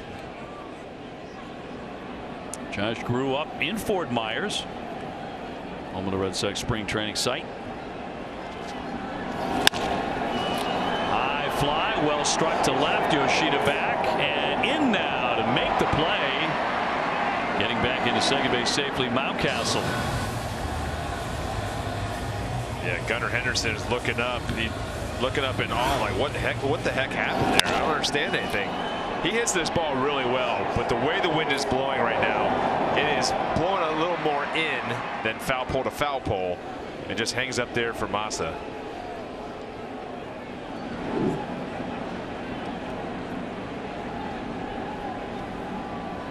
Cold and gusty today.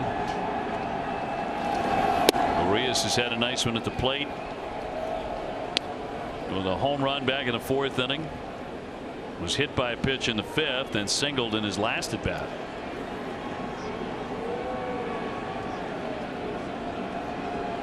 Runner at second, 1 down for the Orioles. They lead it 10-4.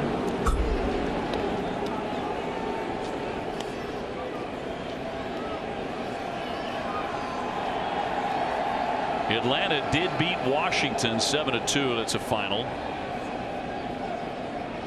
I mentioned the Yankees blanked the Giants 5-0 behind Garrett Cole and company. Aaron Judge did homer. Good pitch right there.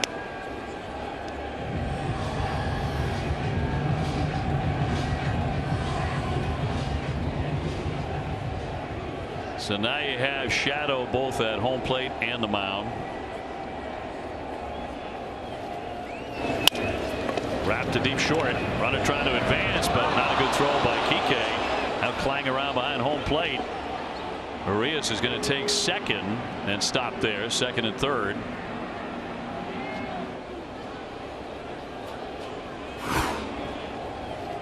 Yeah, bad base running right there by Mountcastle. One thing too is Raffy does not get to that base right away. Doesn't equate for the throw being offline a little bit. But you see how Raffy is hanging out about 6-7 feet behind? That's a tough throw. You're trying to hit him on the run, trying to be a quarterback, you know, trying to hit the running back out in the flats. As a third baseman right there, you got to get to that bag, or just, you know, you got to post up there, get the ball to you, and then try to go make the tag. So it's fielder's choice error on Kike Hernandez. So you got to go right to the bag. You got to go right to the bag, but if you're not going to get there, you got to stop short and just be on stop and then go get the tag. Mountcastle got fortunate. The runner waved at and missed by Austin Hayes. Yeah, you know, because you're not used to that play at all. That's not a normal play unless it's a force out a lot of times. With the tag having to be applied there, you don't really practice that play a lot where you're going to your backhand and trying to throw, you know, to a third baseman on the run. 0-2 on Hayes. In there for strike 3. 2 gone. The pitch zone presented by Amica. Yeah, just a beautiful spot on that 95 down and in. I'm telling you, I think with him in the pen, being able to amp up that velocity a little bit, it's only going to help Wink as a pitcher. Keep all your bases covered with Amica Insurance. Empathy is our best policy. This guy's had a big day. 2 doubles, a walk, stolen base, 3 runs. Adam Frazier. He's a new Oriole. He played for Seattle last year. Second and third could get even bigger for him.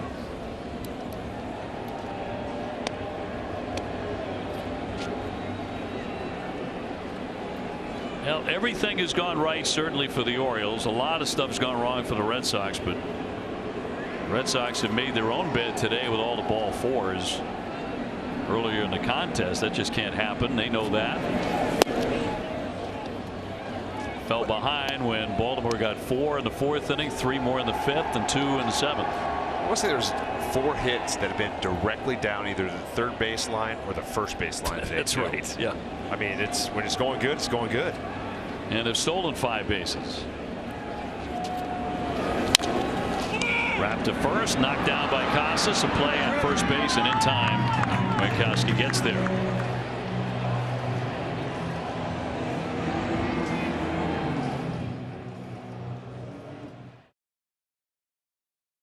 And back in the 6th inning, Yoshida gets his first knock past the outstretch of a diving Adam Frazier. Throw that ball, put that in the display case. First hit, first RBI, and first game. Moderna, this changes everything. So last half of the 8th inning. Rafi Devers to lead things off. He's had a Rafael Devers kind of a day with 2 hits, a single, a double, and an RBI. Brian Baker coming out of their bullpen, very effective last year. 66 appearances, 3.49 ERA. Red Sox bringing up Devers, Turner, and Yoshida. Down 10-4. Kyle Gibson stands to win it, the right-hander for the Orioles. Went 5+.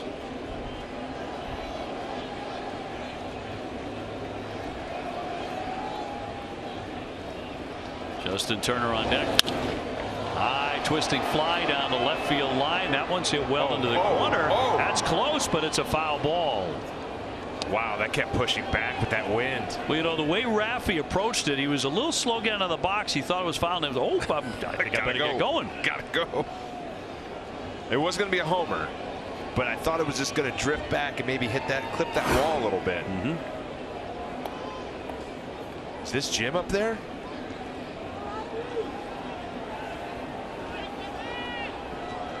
Oh, wow. I mean, it is amazing what he covers, too, though. Some of these pitches that he gets to off the dish are just, it's incredible. And foul pole to foul pole. He was that swings it. He was in a hitting round at spring training, and Justin Turner and Kike, all the guys were behind him. And on his last round, Justin Turner said, okay, X amount of dollars for whoever can hit the foul pole down the right field line. Very next pitch, and this is BP. He misses the foul pole. He's out. No way. A pitch clock violation. Wow, a violation. He is out at home. God. That is strike 3. How about that? So we see that here on opening day. I think Rafi can believe it. I'll tell you, when it rains, it pours. Got to be in that box addressing the pitcher with 8 seconds to go. So this is Circle K. Is that what we're going with? That's what we're putting in. Wow. He's still not back to the dugout. He's in a state of shock. 1 man out. Here's the violation now. See, this doesn't make sense to me, though, because he already looked at the pitcher. The pitcher's not even ready to throw. See, this is the problem with this rule. If the pitcher is not ready, how can you charge it to the hitter if the pitcher is not ready in 8 seconds? Absolutely ridiculous. The rule says you must be. Got to be looking at the pitcher, addressing the pitcher. But the pitcher wasn't ready. He may not be. The catcher might not be. Catcher might not be in a crouch. Yeah. We saw that earlier in spring training on a violation. That's where you throw, you know, the people up at the top sometimes have all these rules, but then they don't apply them all equally. Because the pitcher right there was not looking at home. He was not ready to pitch. Well, the rule's the rule. And I'll just say this. Can you imagine 7th game of the World Series? Oh, God. Bases loaded, 2 out and 2 strikes on the hitter, and it ends on that. You might see me jump out of the booth.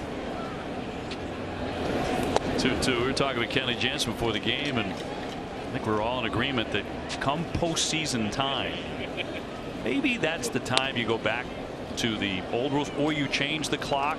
Yep.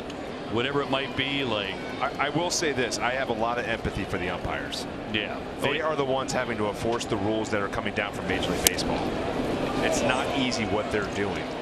They see a lot of gray area too. I talked to Marvin Hudson in spring training. We had a good long talk about this.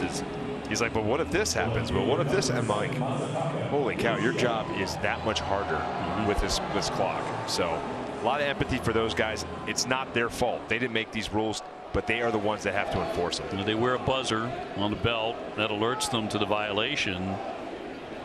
Walk here for Turner. Yoshida has been hit by a pitch and singled. He scalds that one. That's off the glove down the line. Turner into third. That ball was ripped and almost took Mountcastle with it. Oh, wow. Long single. So he has a couple hits today in his first Red Sox game. Yeah, Mountcastle here. It's in these games too. It's hard to see the ball off the bat, and if you have shades on, he has sunglasses on, and that ball just goes by him before he can even just throw his glove up. Wow. 100 miles an hour off the bat. And you have to see Yoshida in person to realize that he's not a big guy at all, but he can generate a lot of pop. He's 5'8". Some of us think that's plenty tall enough, but 5'8". Yeah, not a 6'4", 250 slugger. It's a beautiful swing. Yeah, the way he can generate, I mean, he has his hands high, and the way he comes down and then through and then up, like, and that's where he connects. That when he lifts it, it's the way he can stay through it. It's unbelievable when he clips it out front, and the bat path just stays in that zone a long time. So first and third, one away. Oh, and he got hit by the pitch. Duvall gets drilled. That's going to load the bases.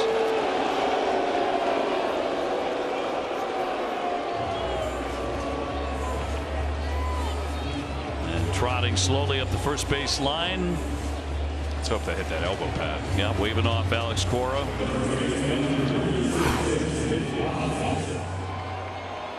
Yes. It's funny to hear some old school people talk about, oh, all these pads they wear and this and that. I'm like, are you crazy? When these guys are throwing 95 to 100, I'd wear as much padding as possible too. C-flap too. I think the C-flap is the smartest thing you can do. It's a pitcher violation. Yep. So that'll be a ball. They're kind of coming all at once. Bases loaded, one out. For Casas, 10-4. This could get a little interesting here. High fly ball in the center, not very deep, moving over Mullins to make the catch. Turner will tag. He is in to score. It is 10-5. Casas with the sac fly and an RBI.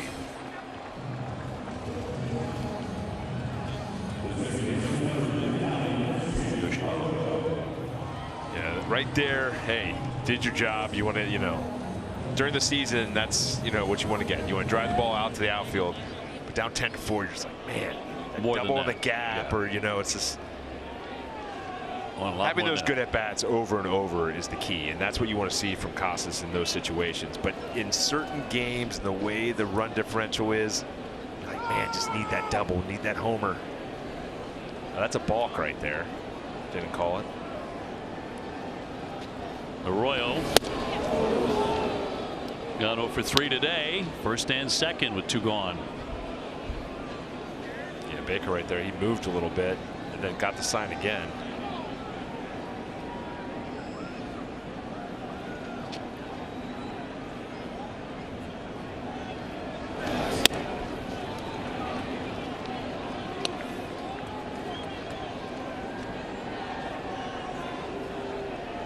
Justin Turner with a couple of runs scored in his first Red Sox game. Yoshida with a pair of hits, been on base 3 times. Rafi Devers with 2 hits. That one tagged. Backing up into left, and that's going to find a home on the skip up against the wall. Send him. Yoshida in. Here comes the ball rounding, and he's going to score. 2 runs in. Arroyo strikes just over Santander and left. And that makes it a 10-7 game. Yeah, it just hangs up there enough on that slider. And this is the best ballpark when you get a slider to hang up, and a left fielder that's had a tough time out there with routes. But when you get those sliders that hang up here, it's just a quick little flick and reverse that spin and try to get it off that wall. Other ballparks you can't do it because left fielders can play back a little bit and can run it down. This is big though too, where they're going to have to go. I mean, they've used their best high leverage guy before you get to the closer, and now this is the second best right now because Tate is down. He's one of their better pitchers that they like to use in high leverage. So it's interesting right now. 10-7. They do have Bautista, right, as the closer. But as the Sox, that's what you want. You come back, you get him into the game. That's the key. So another pitching change here for the Orioles. Access exclusive content and much more. Download the MLB Ballpark app today. Said a couple times today, Red Sox trying to rally, and they pulled to within 3. Logan Gillespie, who spent a little time at the big league club last year, coming on with a runner at second after the Arroyo 2-run double. Here's Connor Wong, second at bat today. Red Sox backup catcher. He is grounded to second. Certainly the Red Sox scoring plenty of runs here on opening day. 2 gone. Yeah, to get that run in too, get it to 10-8, guaranteeing the top of your lineup gets up in the 9th inning. Hey, you don't want to face the closer a lot of times, but it'd be nice right here to get that run in, to get to that top of the order, and you got one swing of the bat with a guy on and tie it. Now that run is Christian Arroyo leading at second, and snapped in for strike.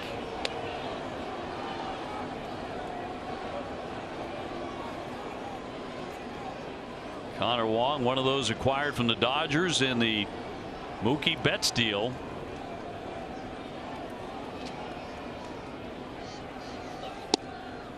Good take. Yeah, got lucky there. That backed up. 2-2. Sox have scored 3 times in this inning. Got a piece of it. I think the most interesting part is that pitch clock violation to Devers too. Oh yeah. Which was correct. It was the correct call.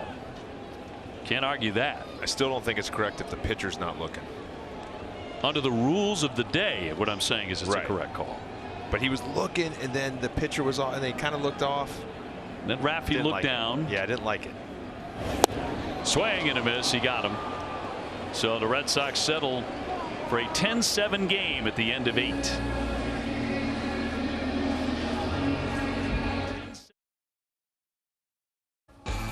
Time now for our high-strength steel plate presented by New England Chevy dealers. Yeah, and Adley Rutschman got the run scoring by getting this fastball that was supposed to be out a little bit, just creep back on the inner half, and a homer to right fielder with a 380 signed into the bullpen. He's had a big day with 3 singles and a home run. He's also taken a walk.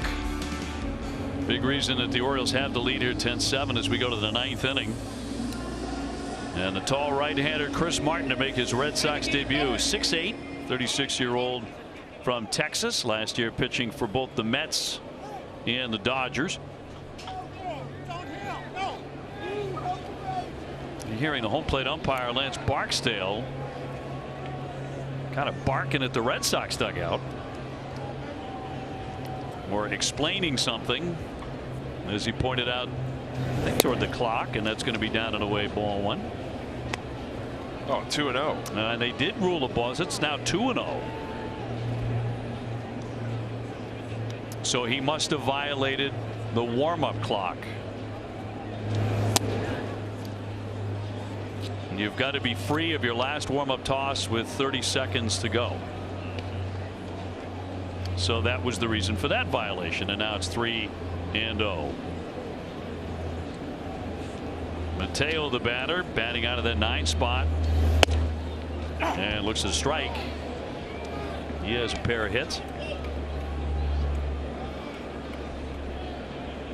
So the Red Sox hit with a couple of violations today, made them a little salty.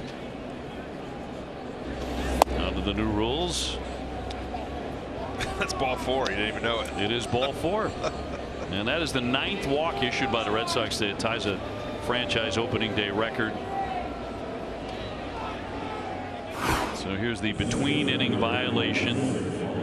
So he just missed it there. Continued on beyond the 30 seconds. They're going to be sticklers on this stuff.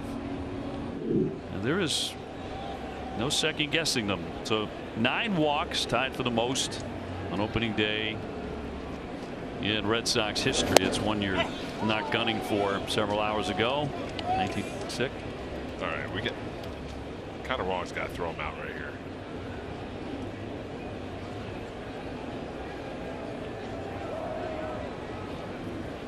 Mateo will run, not running here. Grounded foul by Cedric Mullins.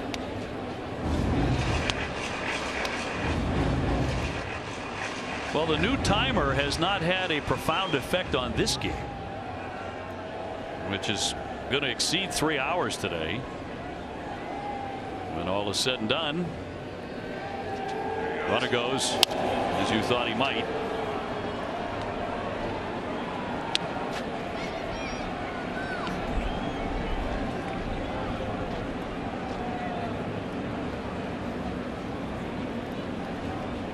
Orioles have done a lot of running today, including this man Mullins. They have lifted 5 bases, 5 steals. And Martin, who's going to have to be a very valuable guy, throws over and safely back in the dive Mateo. So there's 2 interesting things when you're holding on a runner now. One, if the hitter doesn't call time like they used to, right? So if the pitcher is holding onto the ball for a long period of time, a hitter would, just say, "Oh, time, I need time." Well, now you can't use that time. I mean, you have one, but you got to be smarter when you use it. Runner taking off the liner, and that's going to be right into a double play. Arroyo on to first to complete that. They had sent Mateo. Occasionally that'll backfire. So 2 down. Yeah, that's one of those you don't really worry about it. You're stealing off the pitch. Good swing. Unfortunate to hit it right at somebody. Now the $1 million question: can the Red Sox get this kid out? Adley Rutschman. He's due. He's due to get out. 3 hits, a walk, 3 singles, a walk, and a home run on the day.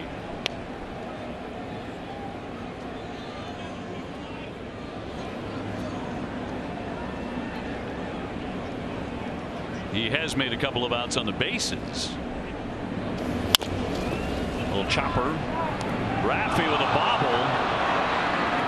And it boots that one toward their dugout. We'll see how they rule on this. And he is on base for the 6th time today here on opening day. Raffy does a good job of coming to get it. I think he can break down there probably. A lot of this too is also knowing the speed of the runner. It was the right play to come through it as hard as you can if it's not, if it's a guy that has some wheels. Rutschman doesn't have much wheels there, so that's a time where you just break down and make a strong throw. It is ruled a base hit. Wow. His 5th hit today. That's a hit. Yeah. Wow. He is living very good today. 5 hits and reaching 6 times opening day. That one tagged. Base hit by Santander. That'll put runners at first and second. The base runners just keep on coming for Baltimore today as they lead at 10-7. I'm going to go on a limb and say they're going to rule that an error eventually. You think they'll change their mind?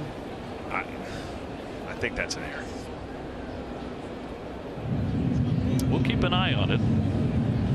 If he's a above average base runner, I can see the hit, but I don't see it with a guy that's not fleet of foot out of the box. So as it stands right now, they've got 15 hits. Yeah, I would personally go for my pitcher. Go up there and say, hey, that's an error. That's on me. Would you find a way to communicate that to the official scorer too? I try. Usually you come into the PR person, whoever, and say, hey, that was an error on me. McKenna, the pinch runner for the Orioles, running for Santander. 2 on, 2 out is Mountcastle. He has a double today. He's also walked 2 times. Walks are going to be a big part of the narrative when this game is over, whether the Red Sox win or lose the game, because their pitching staff has walked 9 Orioles.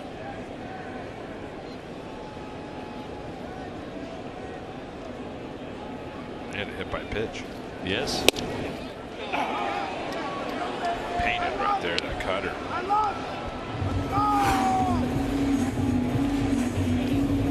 Yeah, this is the one you want as a pitcher, and as a hitter, you're just like, oh man. Had that going off. Hit stiff to right. Verdugo makes the play. That sun was a problem for a moment, but he caught it. We're in the middle of the ninth, 10-7 Baltimore.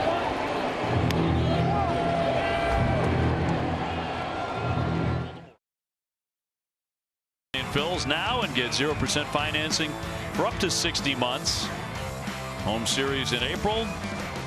Red Sox taking on Baltimore here in the first. Pirates, Angels, Twins, and Guardians.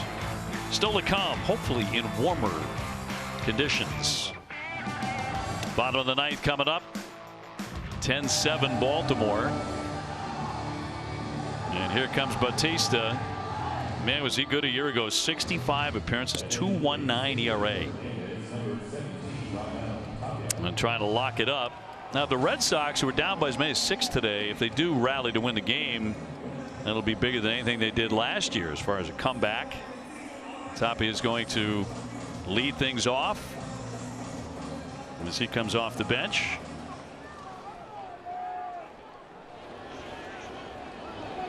Had himself an outstanding spring. And he'll take a strike.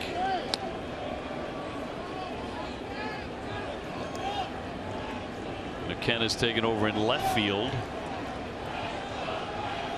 Chris Martin had a long conversation with the home plate umpire Lance Barksdale as well when he left the mound after the third out, because he was still mystified about the call that went against him. That ball won because he had not finished his warm-up tosses with the 30 seconds to go. He had exceeded that. And again, it's hard to debate it whether you like the rule or not. He was not happy. It's a pretty long conversation here about the clock, but we showed you what happened on the clock, and he was still delivering his warm-up tosses with like 27-28 seconds to go. So yeah, he missed it. Yeah, and it's good too. Where Lance is a veteran; he's been around a long time, and he can have that discussion. And, he's not going to throw him out for just having that good discussion. That's what it's going to need to take is clarification and just understanding of, okay, what happened. That's the hard part of how quick it's moving too. It's like, no, next play. It's like, right, you don't get clarification. Right. Like on the Raffy play, that would have been nice to see the umpire talk to Raphael about why that call was made. That's a weird one. That strikeout. Guy's not even on the rubber. 3-2 fouled away by Tapia. They're going to dissect that one because just being Raffy and being a premier player in the league. Oh yeah. They're going to look at that one and go, this is kind of odd. The pitcher's not on the rubber.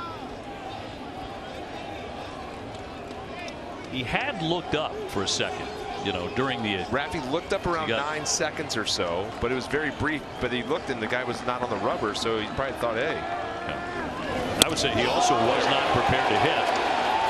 And that's going to be ball 4. So the Red Sox have a base runner here in the bottom of the ninth, trailing 10-7. Here's the Rafael Devers strikeout. So look, he's in the box. He takes a look right there at the 10. He says he's not on the rubber yet. So what does it matter? That's what I would be as a hitter. It's like, well, I'm in the box. I'm ready to go. He's not even on the rubber. Why am I getting called out 7 seconds? Spinning around. Hey, this could get ugly here. Verdugo. It's cold weather. You never know. And a mound conference here. Yeah, right. I'll tell you, at the beginning of the game, the sun's bright. That little bit of sun, even at 30 degrees is cold, but the sun helps. Now, with all the shadows there, the only happy person in the infield is Frazier. Center field is his sun field, so is right. Yeah, right field at this time can be deadly. On that ball hit to Verdugo, I was like holding my breath, like, oh, seen too many of those.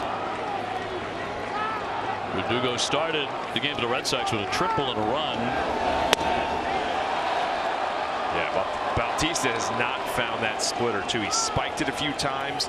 Little floater right there. As a hitter, that's a really good thing to, you know, go, okay, he's not finding that, so I am just looking heaters. Dead red. 2-0. Slapped toward the gap. Man, that's going to get down for a base hit and bobbled out there by Mullins. Toppy into third and Verdugo slides into second. Red Sox have runners at second and third and nobody out. And just like that, Verdugo, and this is his bread and butter, his MO. Like when he is going well, he is hitting balls to left center field all day. Great job right there, being aggressive, getting that fastball and going at it. Good base running by Tapia, recognizing that it's to the glove side of Mullins, is a lefty, not going to throw him out. Bobbles a little bit. Verdugo, good job reading into second base. And look who's coming to dinner. Rafi Devers. See, and that's the one there. He hasn't thrown that splitter for. He still has not thrown that splitter for a strike. Not easy to see, but you got to calm down, pick it up. The Verdugo play ruled a base hit and an error. And Bautista with the 0-1. Foul tip to the mid, a massive swing. There he go. And finally found that. There's the splitter he finally found. Ooh. It's got a little, almost a little cut action too, almost like straight down. Usually it's going to run a little bit to the arm side. 0-2 from the big righty. Got him. 99 on the radar gun to strike out Rafael Devers. First out here in the 9th inning. That'll bring up Turner. Yeah, this is a spot too that a lot of guys are going to go on Rafi. They're going to try to throw that heater above the barrel. That's kind of a hole of his up there at that velocity. Throw something soft down, he's going to crush it. Tying run at the plate in Justin Turner, who has a hit. He walked and he has scored a couple of times, and he takes a strike. Right back with the heater. Tapia the runner at third. Verdugo the runner at second. What a base hit like they've had down the right, you know, right down the right field line, first base line. Jensen up in the pen. Oh, fouled off. That was a 100-mile-an-hour fastball. Throw it 99. Let's go. Yeah, JT's really good at that too. Guy throwing hard like that, he's not scared to just go to the right field with it. He's not trying to. It's just that velocity is hot. 0-2. Ground ball to third. Backhanded by Arias. A long throw. He skipped it and he won't get him, and a run is in. So hold the phone here. 10-8 our score, and the Red Sox have 2 men on.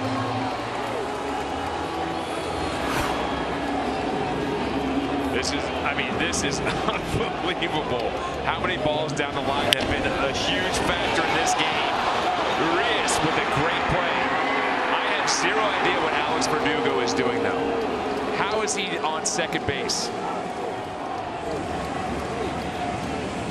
On that play, Alex Verdugo needs to be on third base. You read it, you're shuffling, you're seeing the throw, and you go.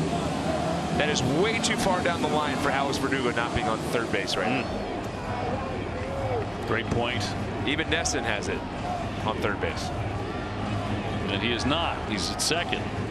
And Rev Snyder is the runner at first, by the way. Those are the little things that Alex Verdugo needs to advance and mature on. He's such a good ball player, gets those big knocks, but right there, you got to be on third base. So the Red Sox are pulled to within 2 here in the bottom of the 9th inning. Masa Yoshida has 2 hits today, a pair of singles. He's driven a run. He scored a run. 1 man away. Verdugo still at second. Rev Snyder the runner at first.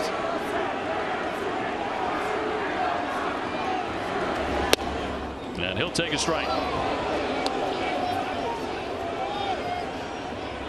Tell you what, Yoshida's used to seeing a lot of splitters. Playing in Japan, you see a lot of splitters.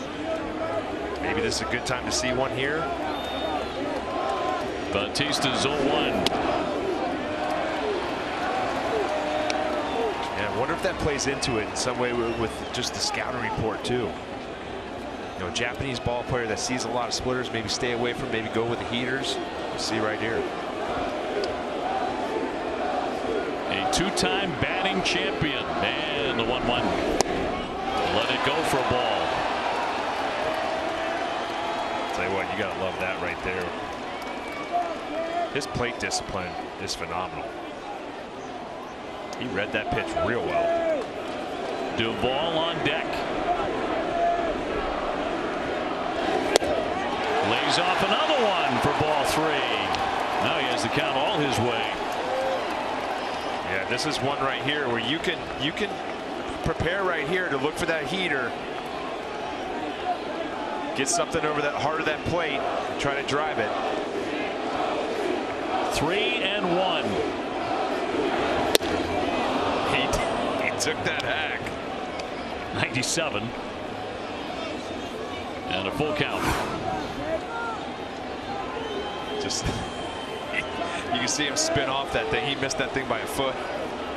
Now it's a stay under control. Bautista's payoff pitch. Ground ball up the middle. Mateo taps the bag for one on the first, and it skips away. And here comes the run.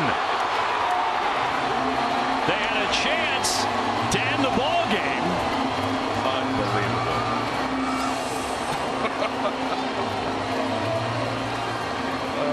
And they kick it away. If you go watch this, Mateo has his cleanly, but watch. Stand straight up. He stands straight up to go throw the ball. Kind of lackadaisical. You got to stay low in that throw. Some of the easiest plays get away from you because you just get lackadaisical. It's a little cold out. Stay down low. Stay through that throw.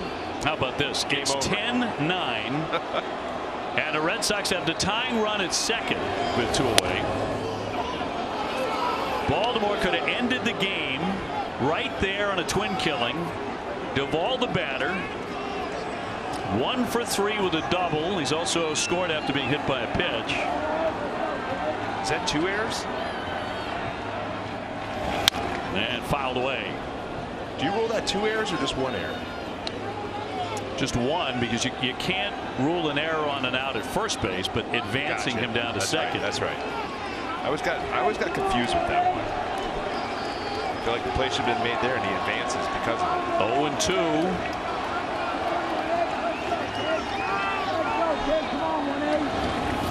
Swing and a miss, and that's how it ends. The Red Sox came oh so close. They scored 5 in the last couple of innings. They fall 1 short by a final score of 10-9. Wild ending. I'll tell you what, I mean, this is a wild game. You know, when we talk about this game, the hard part about this game was pitching. Got to throw strikes, got to command the zone better. But great fight by the offense to bounce back into this and not give up. And Bautista just threw 25 pitches. Ooh, yeah, so day off tomorrow helps, but Red Sox extended their closer big time there. Scored plenty of runs today. Yeah, offense did a good job. Great seeing Yoshida, Turner, you know, Duvall, all these guys, you know, in the uniform. But hey, got to bounce back, got to pitch better, and we'll see what happens on Saturday. Opening day goes to Rutschman and Baltimore by a final score of 10-9. Man, did that get interesting in the end. After the break, TC, Will, and Jim coming your way.